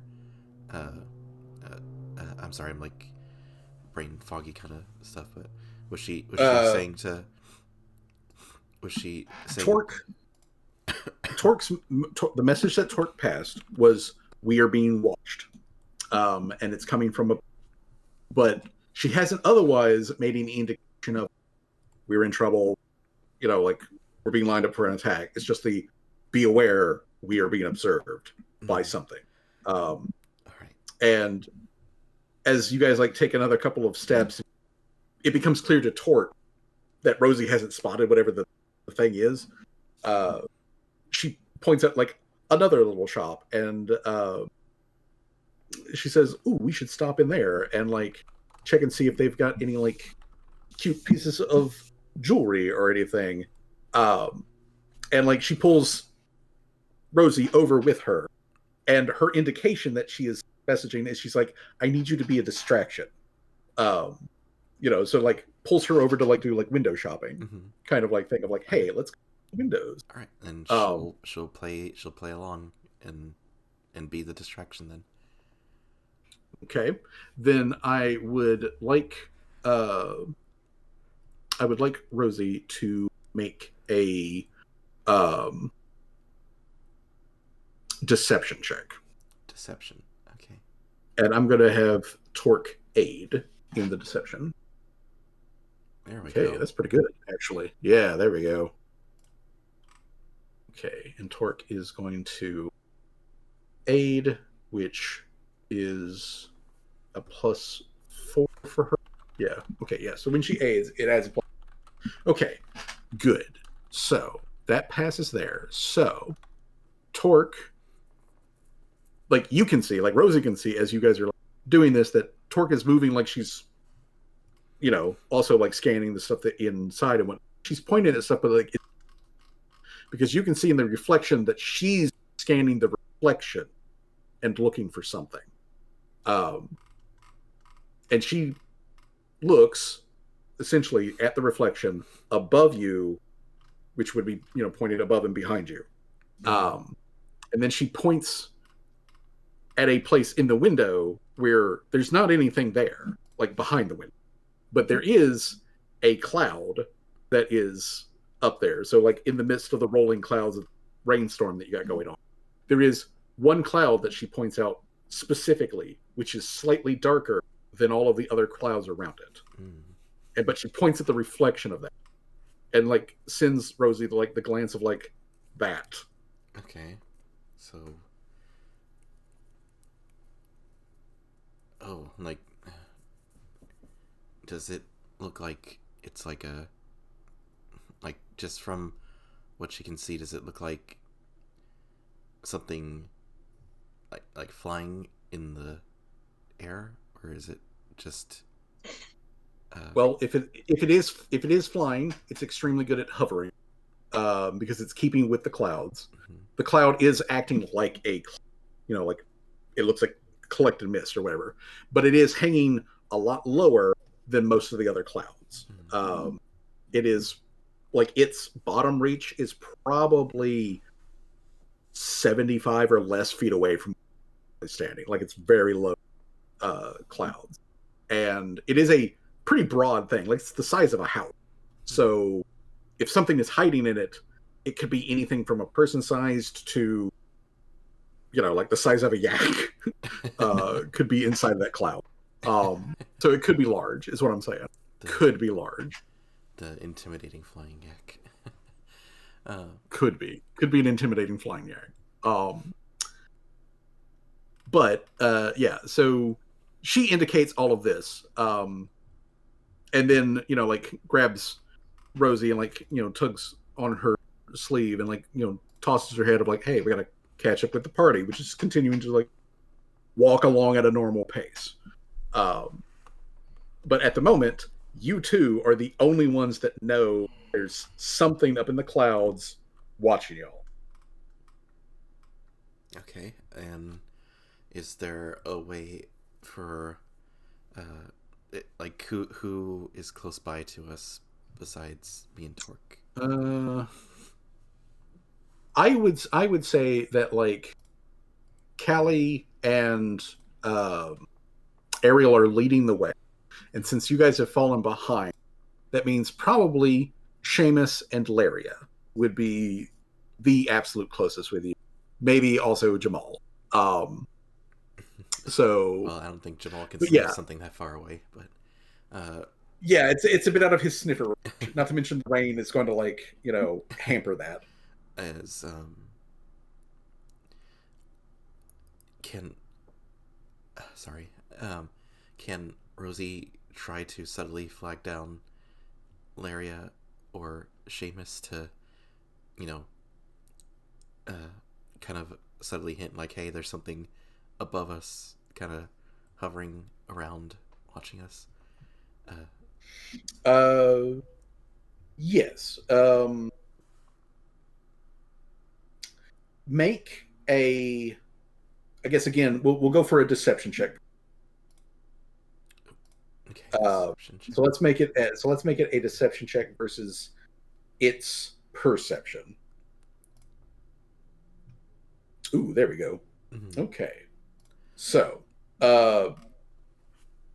Seamus, Laria, you see the lesbians go over, and they're just like chit-chatting about like buying stuff and whatnot, and then as they like scamper it back behind the party as you guys are walking, and get to like the other side of the intersection, Rosie like gently comes up behind you guys and just very subtly like, hey, there's something above us in the clouds, like specifically indicates a darker splotches in the clouds, something there that is currently watching us. So now you guys are aware that there's something watching you. Is there any like shops or like little awnings or something like that are nearby? Oh yeah, a plenty. You have a plethora of them all along the one side of the Ghost Shop district. All right. After hearing what Rosie has to say, and Seamus is like, all right, I got you. And he looks over to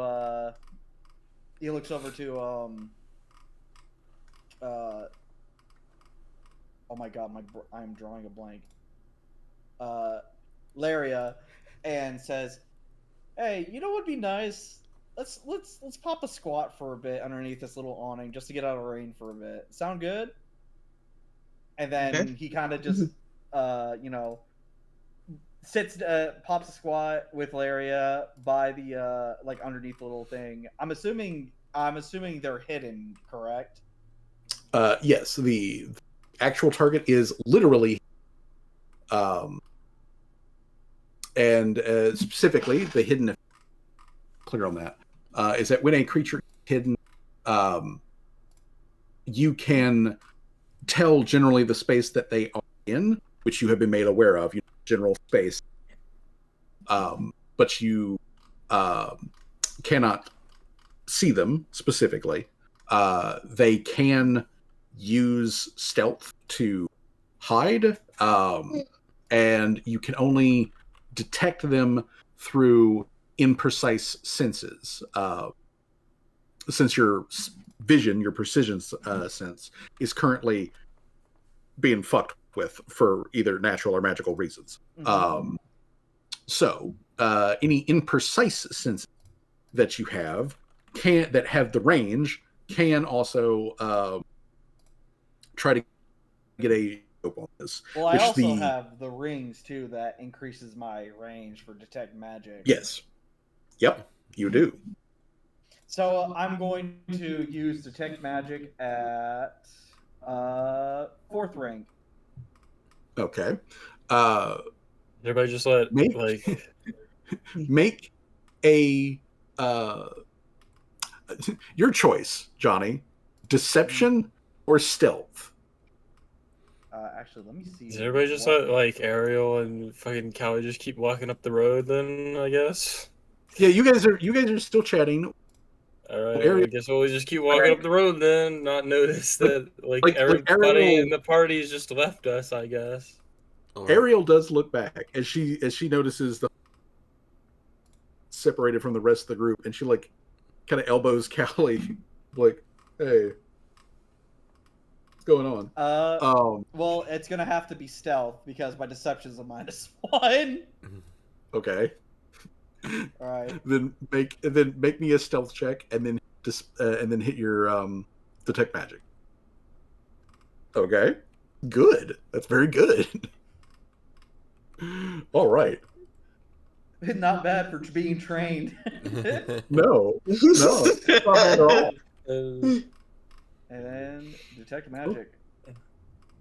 Okay. Heighten 4th. Okay, so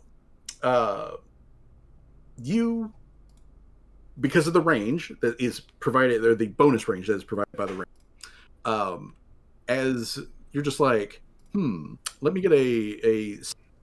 Obviously, of course, you damper down everything that you know from. There are multiple unfamiliar sources that are very clearly, though, coming from various people and objects in the area around you. A lot of the shops have items. People who, move it around have some minor magical items on them, that kind of thing. But up above you, about 60, 70 feet away, there is a ping of magic that just spreads out and covers this entire cloud. It's like a 20-foot radius spread that something is generating magical cloud above you.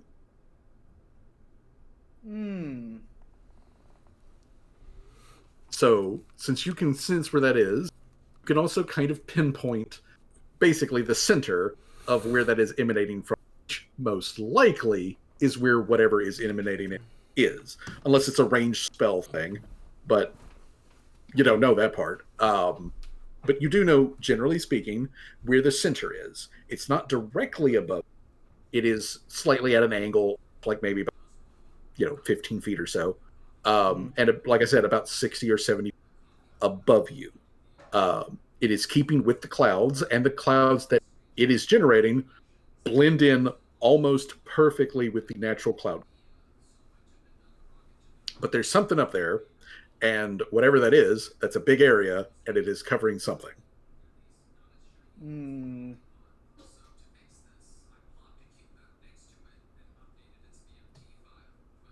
Meanwhile, Ariel has like stopped, and she's like looking back at the party, and like she looks at. That's not what I do. Callie. I'm just checking stuff.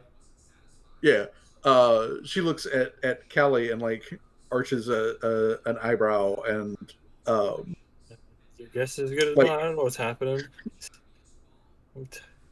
Well, your uncle, he just casted a detection spell.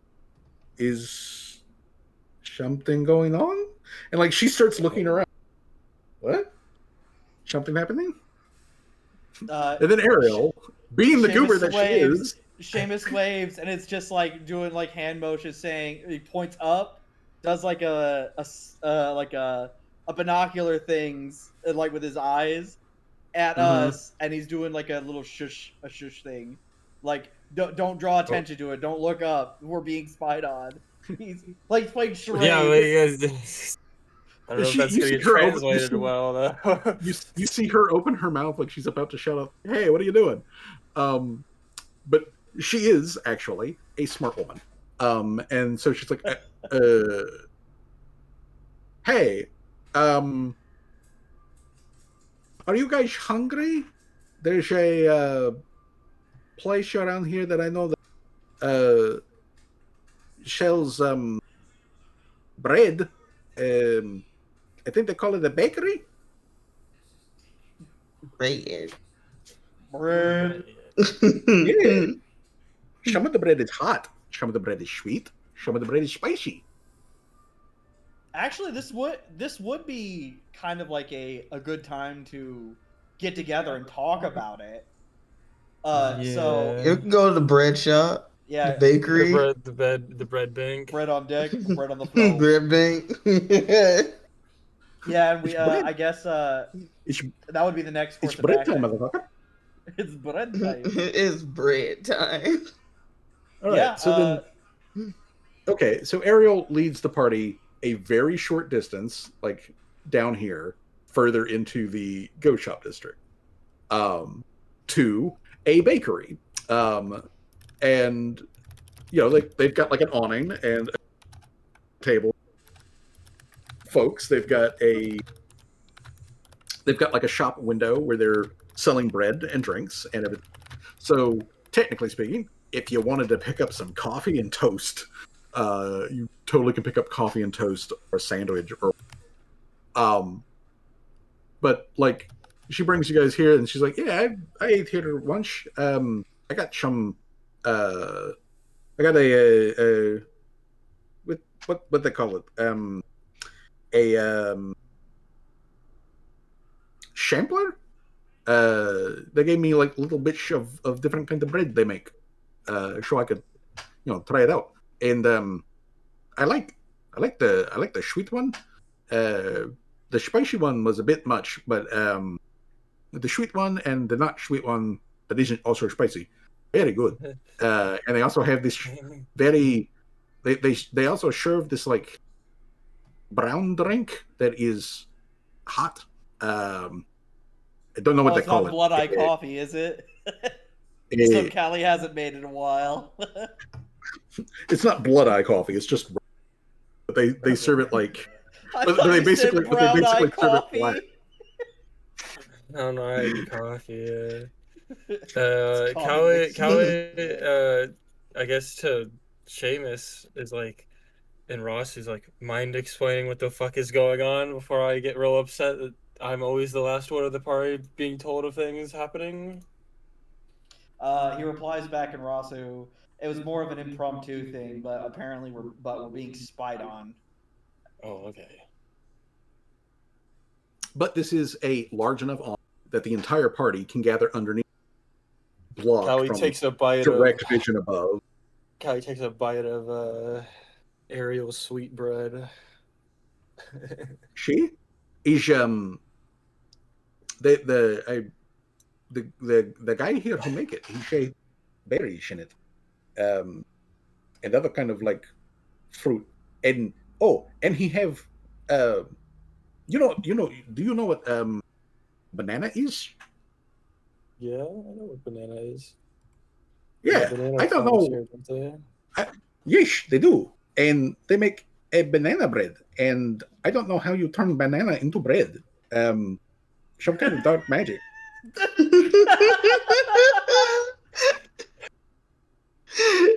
Fair enough, I suppose.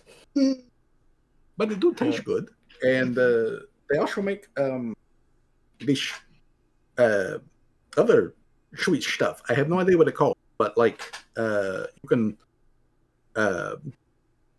put it on bread. Like spread it. It's like soft, sticky stuff. And then they also have this thing called butter, and Butter? I don't know where butter comes from, but like it also tastes pretty good. It's like sticky in like a yellow color.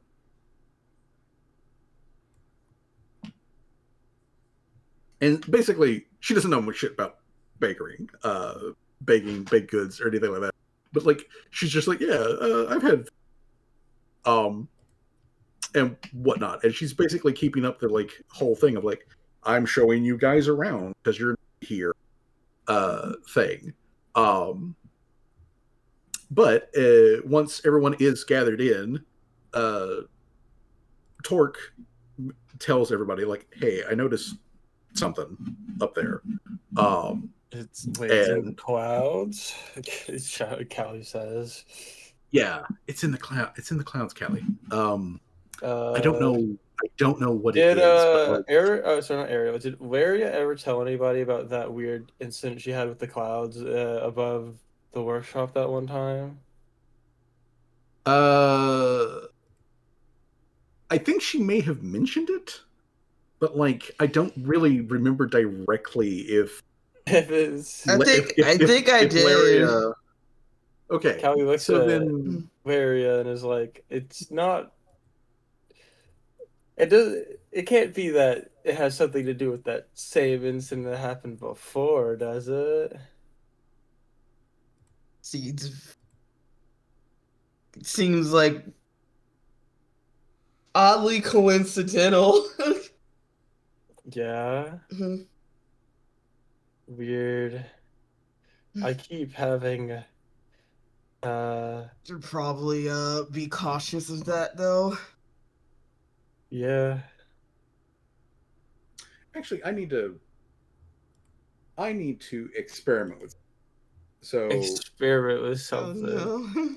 yeah, I need to This check is something the time to experiment.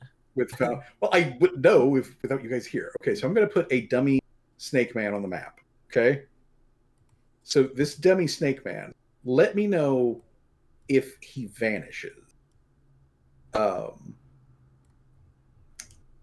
Okay, so let me find the.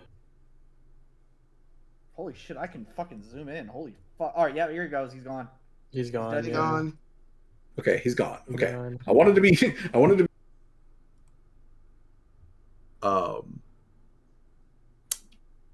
Just in case. Okay. Oh so. shit! What the?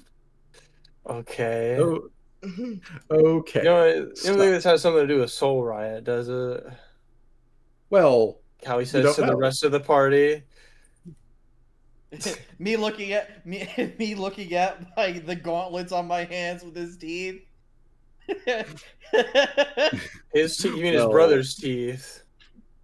His dead brother. We didn't kill him yet. That was his brother. Oh, his dead brother. Yeah, I was going to say his. Oh, that was my B. But yeah. So like as you guys are like asking these questions,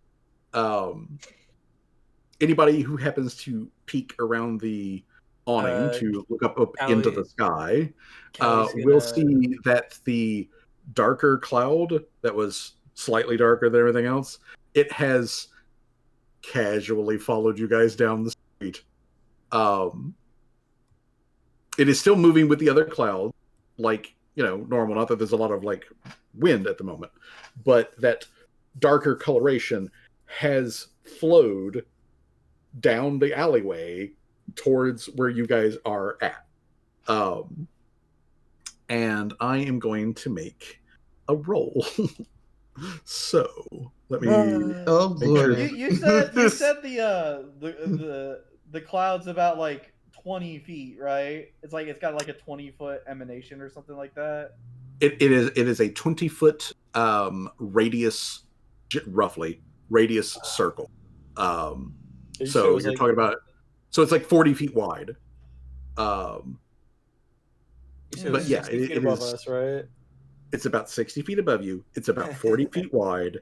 It is currently flowing gently down the alleyway that you guys came down towards the shop. And Seamus looks at Callie. It's like, I've got an idea. Oh, I was about to say the same thing. I have an idea. We both have fireballs, right? Yeah. Laria has a fireball too. All right, I was about to say, can I take one of the fireball grenades and stick it in my bomb launcher, just shoot it? I'll follow behind Callie, and we'll try to cover the area with the clouds covering.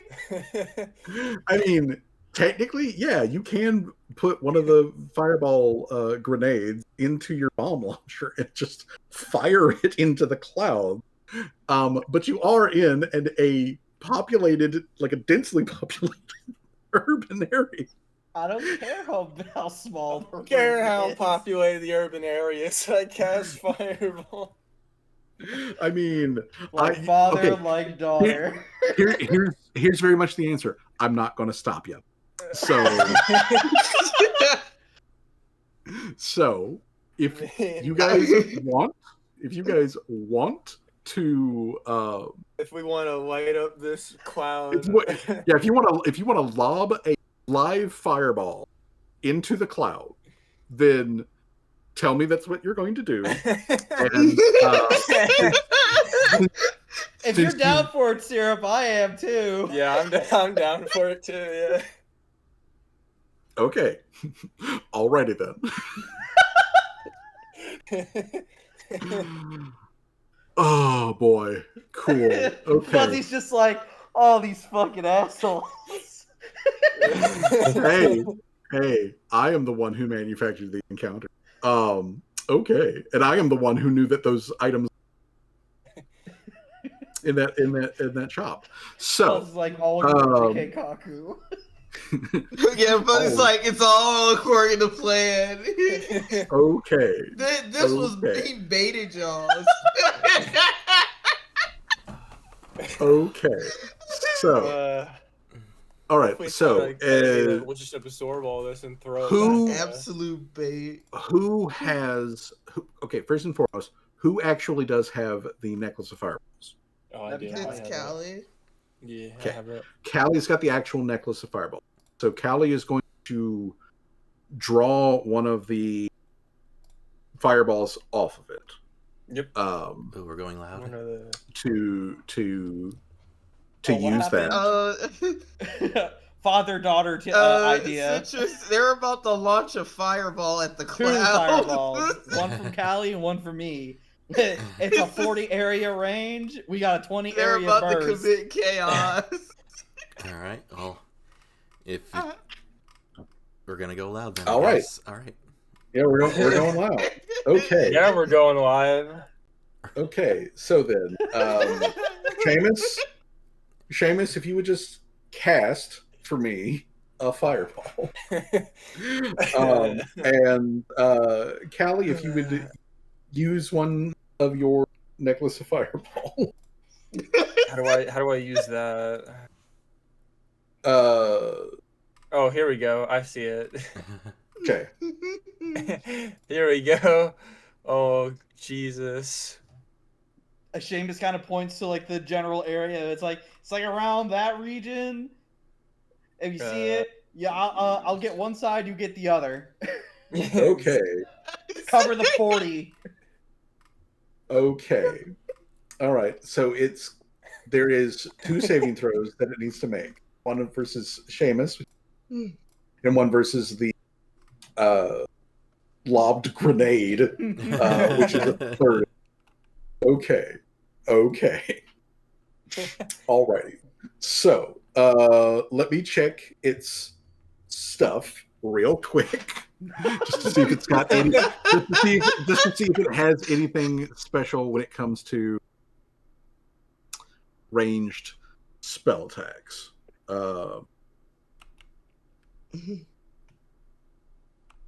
Okay. After you activate a sphere, if you are action with the ranged trait, it detonates as a fireball where it lands, which means it does have to impact something physically.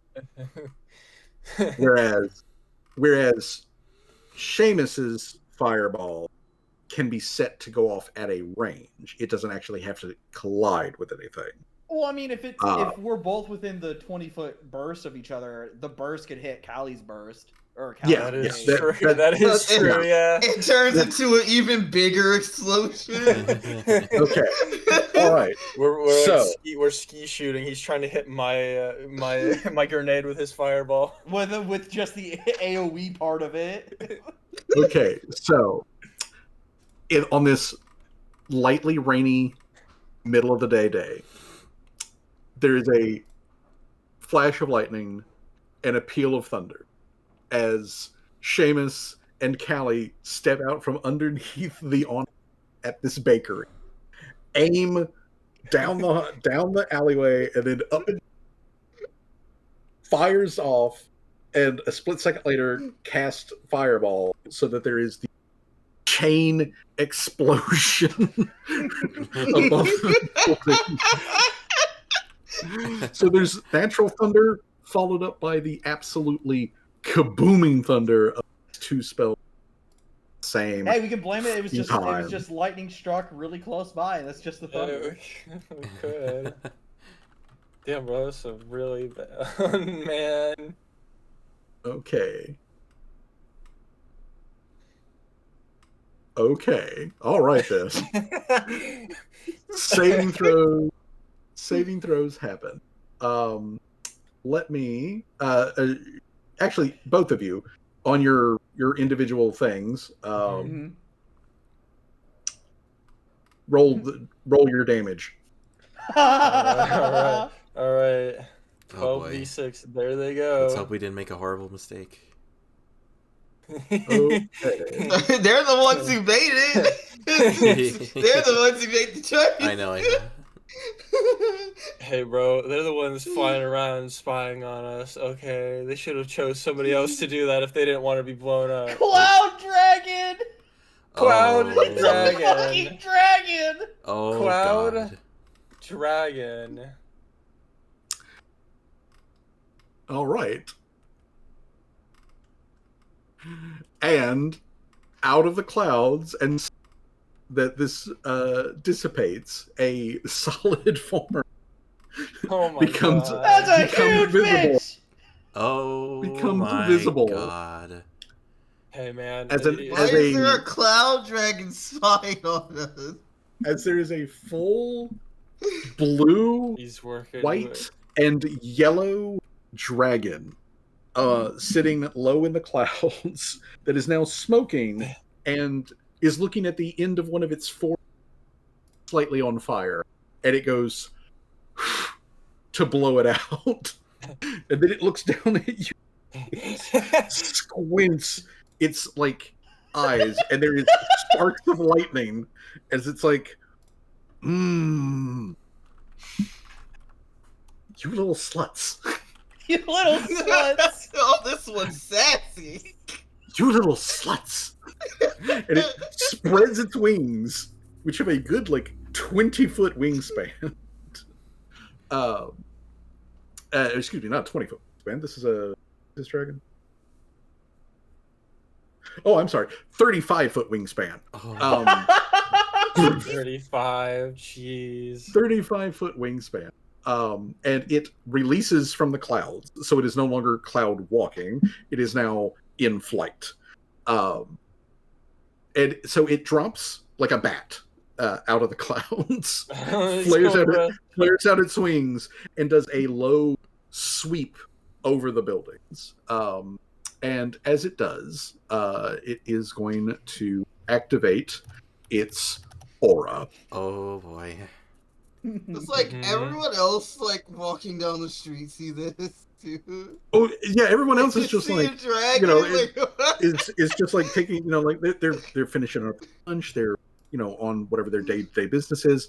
Then there's a chain explosion directly above them. It's loud to shatter glass, and everyone is just like, holy shit, what the fuck is that? Surround, and then there's a dragon, and they're like, oh, everybody who is not an adventurer has fucking booked it, and is flat out running, and the adventurers may be following. Callie looks at Seamus is like, you think we pissed it off? You I think we think it looks pretty pissed off. She... 90 feet. Oh, will save? Oh. Will save. So if Will you'll click on where it says will save. Yeah. DC20. Looks like a hoof print. It does look like a wolf. Missing statistics. Hey. Wait, oh. Well, Oh. Is this? Critical It's success. just this video. Seamus is unaffected. What the fuck? It's not letting me do the will save. what is it telling you? Are you popped out? What? Are you popped Is out? your character sheet It, popped should, out? it shouldn't be popped out. Are you clicking on the button? I'm clicking on the button. It says this links it will on selected actor. Hold on. Might What be do on- I have selected? Yeah, he What might, has? he might be on the Are you currently clicked on Ariel's token or anything? I don't. Let me just put you on the scene. Yeah. And see if that helps. Yeah, that things. works. There we go. There we go. Okay, there we go. All right.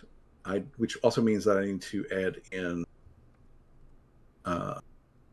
Torque and Laria and also Jamal. Seamus completely unfazed. Seamus just like fucking do it. Motherfucker.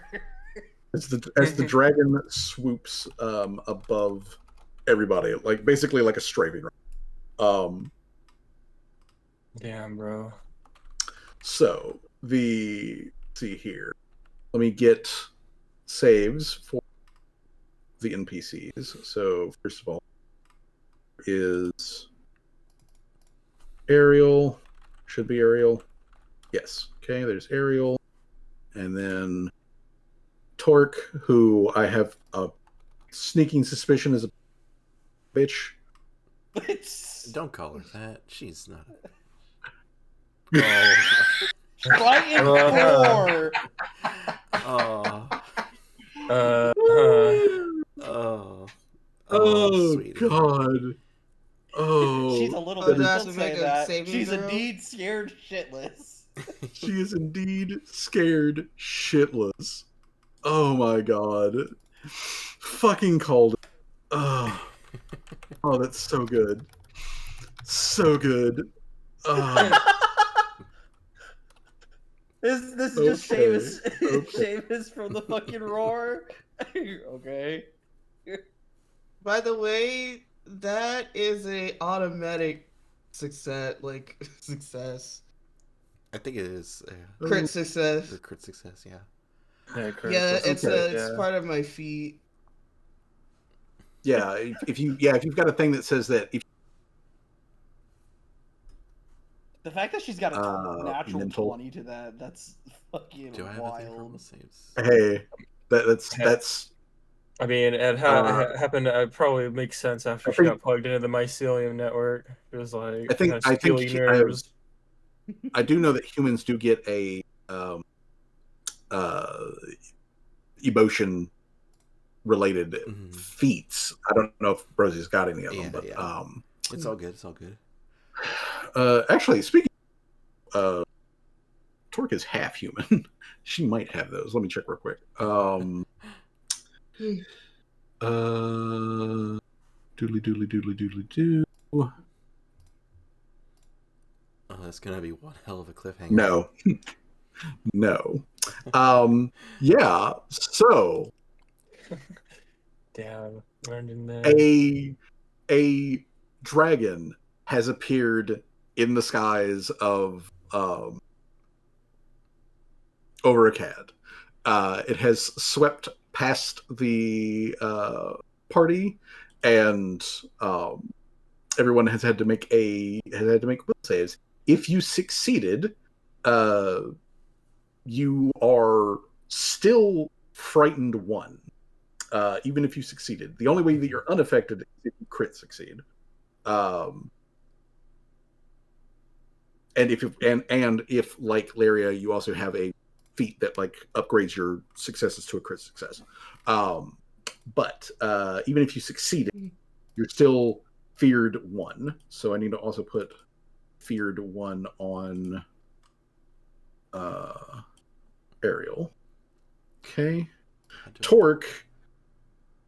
It is so hilarious how consistent she failed at this. It is so funny. She is so good at these, she is so good at these things, and yet she fails every time. The dice think that it is funny to watch her cry. No. It is so funny. It is so can't funny. catch a break. She cannot catch a break. I love Torque. I love her. She is such a wonderful character, and it honestly it makes it better to me that she fails all the time like this. It is just so funny. Why so must yeah, you the fail me dragon so often? Girl failure. So Girl everybody is like, okay, we know something's going to go up. Everyone is getting prepped and ready. Seamus and Callie are like, okay, real quick, what we're going to do is we're going to throw one of the grenades up there. You're going to hit it with a fireball. Chain covers the big area. Whatever's up there, we're going to hit it. Yada yada yada. Does all of this.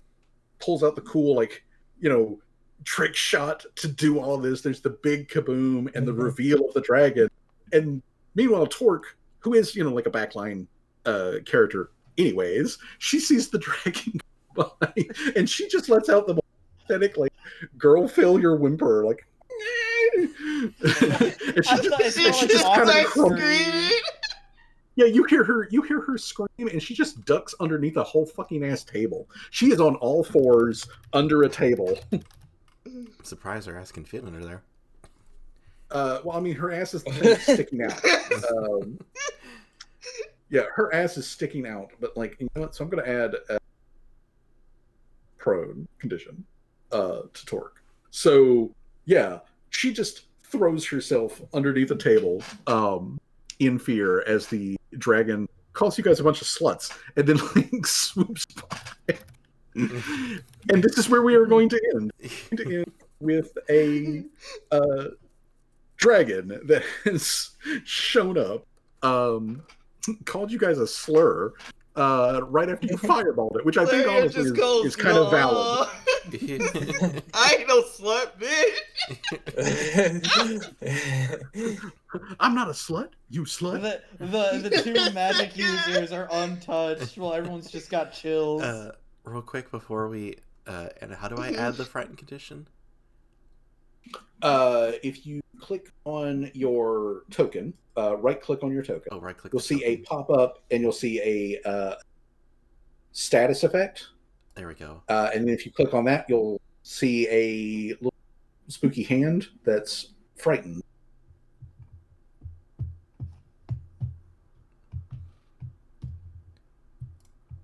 There we go. Yeah. Oh, I also want to know if is this a new day or is this still the same day from our previous encounter? It's the same day. Oh, this is the same day. It has been literally been 2.5 hours. Yeah, we did the whole raid in the morning thing. This is the afternoon. This has been just one whole day for us. Yeah, it has just been one whole day. Well, I've got plenty of spells. I'm just out of fireball. Yep. Yeah, plenty of fireball. I may be out of spell slots, but I'm not out of options. I didn't. No, hell no. I'm ready to fight a dragon. I didn't do anything that last fucking battle, bro. I'm ready. I didn't do fuck all last encounter. Hell yeah. So, when we come back, next session, these messages, we will have a dragon encounter. I want to go ahead and ask, now, next week, the 28th, I potentially might have something going on at that time. I don't know yet, because my mother goes in surgery on the 25th, so she's going to be deep in recovery mode at that point. She is having a tumor removed from her thankfully it is a benign tumor, but it is it's in her torso, so they literally have to like split her open that's to not get good. to it. And she did her pre-surgery yesterday, and she got the word today that the surgeon was like, hey, just so that you know, since we're going to be in there anyways, we're also going to go ahead and take your appendix. So she's going to have her appendix removed. Might as well. In addition, they're going to also go ahead and do that because, that's otherwise a ticking time bomb of its own. So next week I may have to, babysit my mother essentially, as she's going through that. However, my sister is also supposed to come down and be staying with us, at least for the first week and a half of my mother's recovery. So, I may not, have a thing to do at that time. So we'll just have to kind of play that by ear as it comes up. So I just want to let you guys know that. Otherwise, does anybody else know if they have anything on the 28th that may conflict? As far as I know, no. I don't.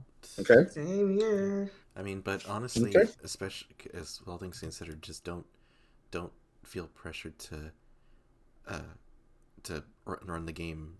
Like if your mother no. If my mother needs me, that is where I will be. This, fun as it is, and honestly, I need it for my own therapy and escapism. As fun as it is, though, life comes first for all of us. So that is the case. But I wanted to let you guys know that my mom was going in for surgery. It should be relatively quick. It should not have any particular extra concerns. That happens Wednesday. So that first Saturday, since she's going to be getting into the weeds of recovery, that may theoretically be a thing. So I'm just putting that out there, letting you guys know ahead of time. Otherwise, thank you for showing up. I do hope, Citrus, that your stomach issues fade the remainder of the evening. But well, I don't have for everybody else, though, headache anymore, so that's good. I'm still gonna take it easy. That is positive. That is very positive. Yeah, take it easy. Everyone else, take it easy. I hope that everyone has a pleasant evening, has a good night, and all that sort of stuff. I will talk to you guys later, and of course, I'll be keeping you up to date as things happen with my mother and whatnot. So, but up until the 25th, though, things should be normal. should be. So, anyways, I will talk to all of y'all later on. You'll have a pleasant night. Yeah, you have a good night. Have a good night. Have a good night, everybody. Oh, wait, before we leave, from that previous combat encounter, how many experience did we get? Okay. Give me a fat second. I mean, it's always good to keep track of it. Mm-hmm. It is good. Let's see here. We are. Let's just do a flat 500, and then with this dragon we play, another flat 500. I'm sorry. I am sorry, but no. Flat 500. Hey. Let me tell you. Actually, when I put together the various encounters and what were this section of the game, the snake folk, they are the weakest of the encounters. They were the weak one. They were the weak one, which is why after you guys got y'all absolutely murdered those jokers. That's why you plowed through them, because they're weaker monsters that were then enhanced through cheaty means. Let's see here. But let me give you let's give you all the XP awards that you are supposed to get. All right. So you need Your knee is okay. Knee is that, and that. Okay. All right. Okay. Cool. Easy math. All right. So 100 XP. So everybody add on 100 XP, and let's also go ahead and add in 25 XP just for fucking showing up. All right. We should all be at 125. Yeah, 125. Right? Yep. Yeah. Okay. You should be. Yeah, you should be 100 into level 10. Okie dokie. Which is good because this is a dragon. I mean, so, we did like what? Just from the one fireball that Callie and I did, we did a decent chunk. We did a decent chunk of its health, yeah. oh So, yeah, understandable that it's It was a pissed. good choice to open up with that, I suppose. yeah. It did pass for both of them, so it didn't take full damage from all of that, but you did give it a good smack on the God. fucking face. What, Fuzzy? Just for shits and giggles, if it failed it, what would its health look like? Well, if it had failed, those saving throws, which this particular, and as y'all clearly would already know, is not doesn't have any like fire resistance. At least not naturally. Oh man, I'm upset because I can't use fireball again. Wait, no, I can still use the book with one of Callie's grenades. I mean, yeah, you can do that. You can just grab another live grenade. You can just grab another live grenade. But anyways, yeah, if y'all had smacked it and it had taken the full brunt of the damage, we'd be looking at it having taken like 60 or so damage, which 60 damage would have been close to a third of its hit points. Jeez, man. It is a dragon. We took like a 6, so we took a 6 out of the health bar. Mm-hmm. Yeah. You took a chunk. You did take a chunk, but like, yeah, it is a heck of a.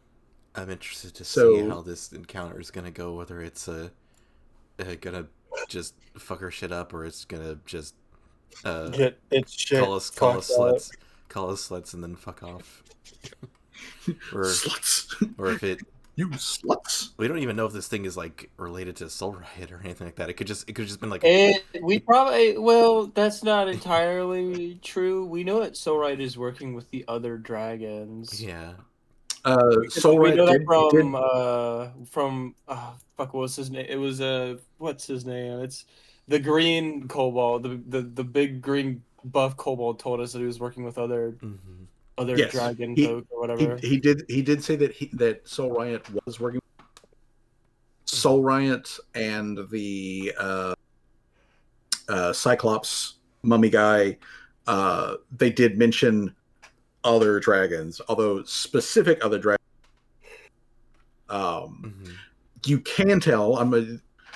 You'll need to make active checks when we go to the next section to like get specifics, but you don't need a check to know that this is not the same kind of dragon as Riot.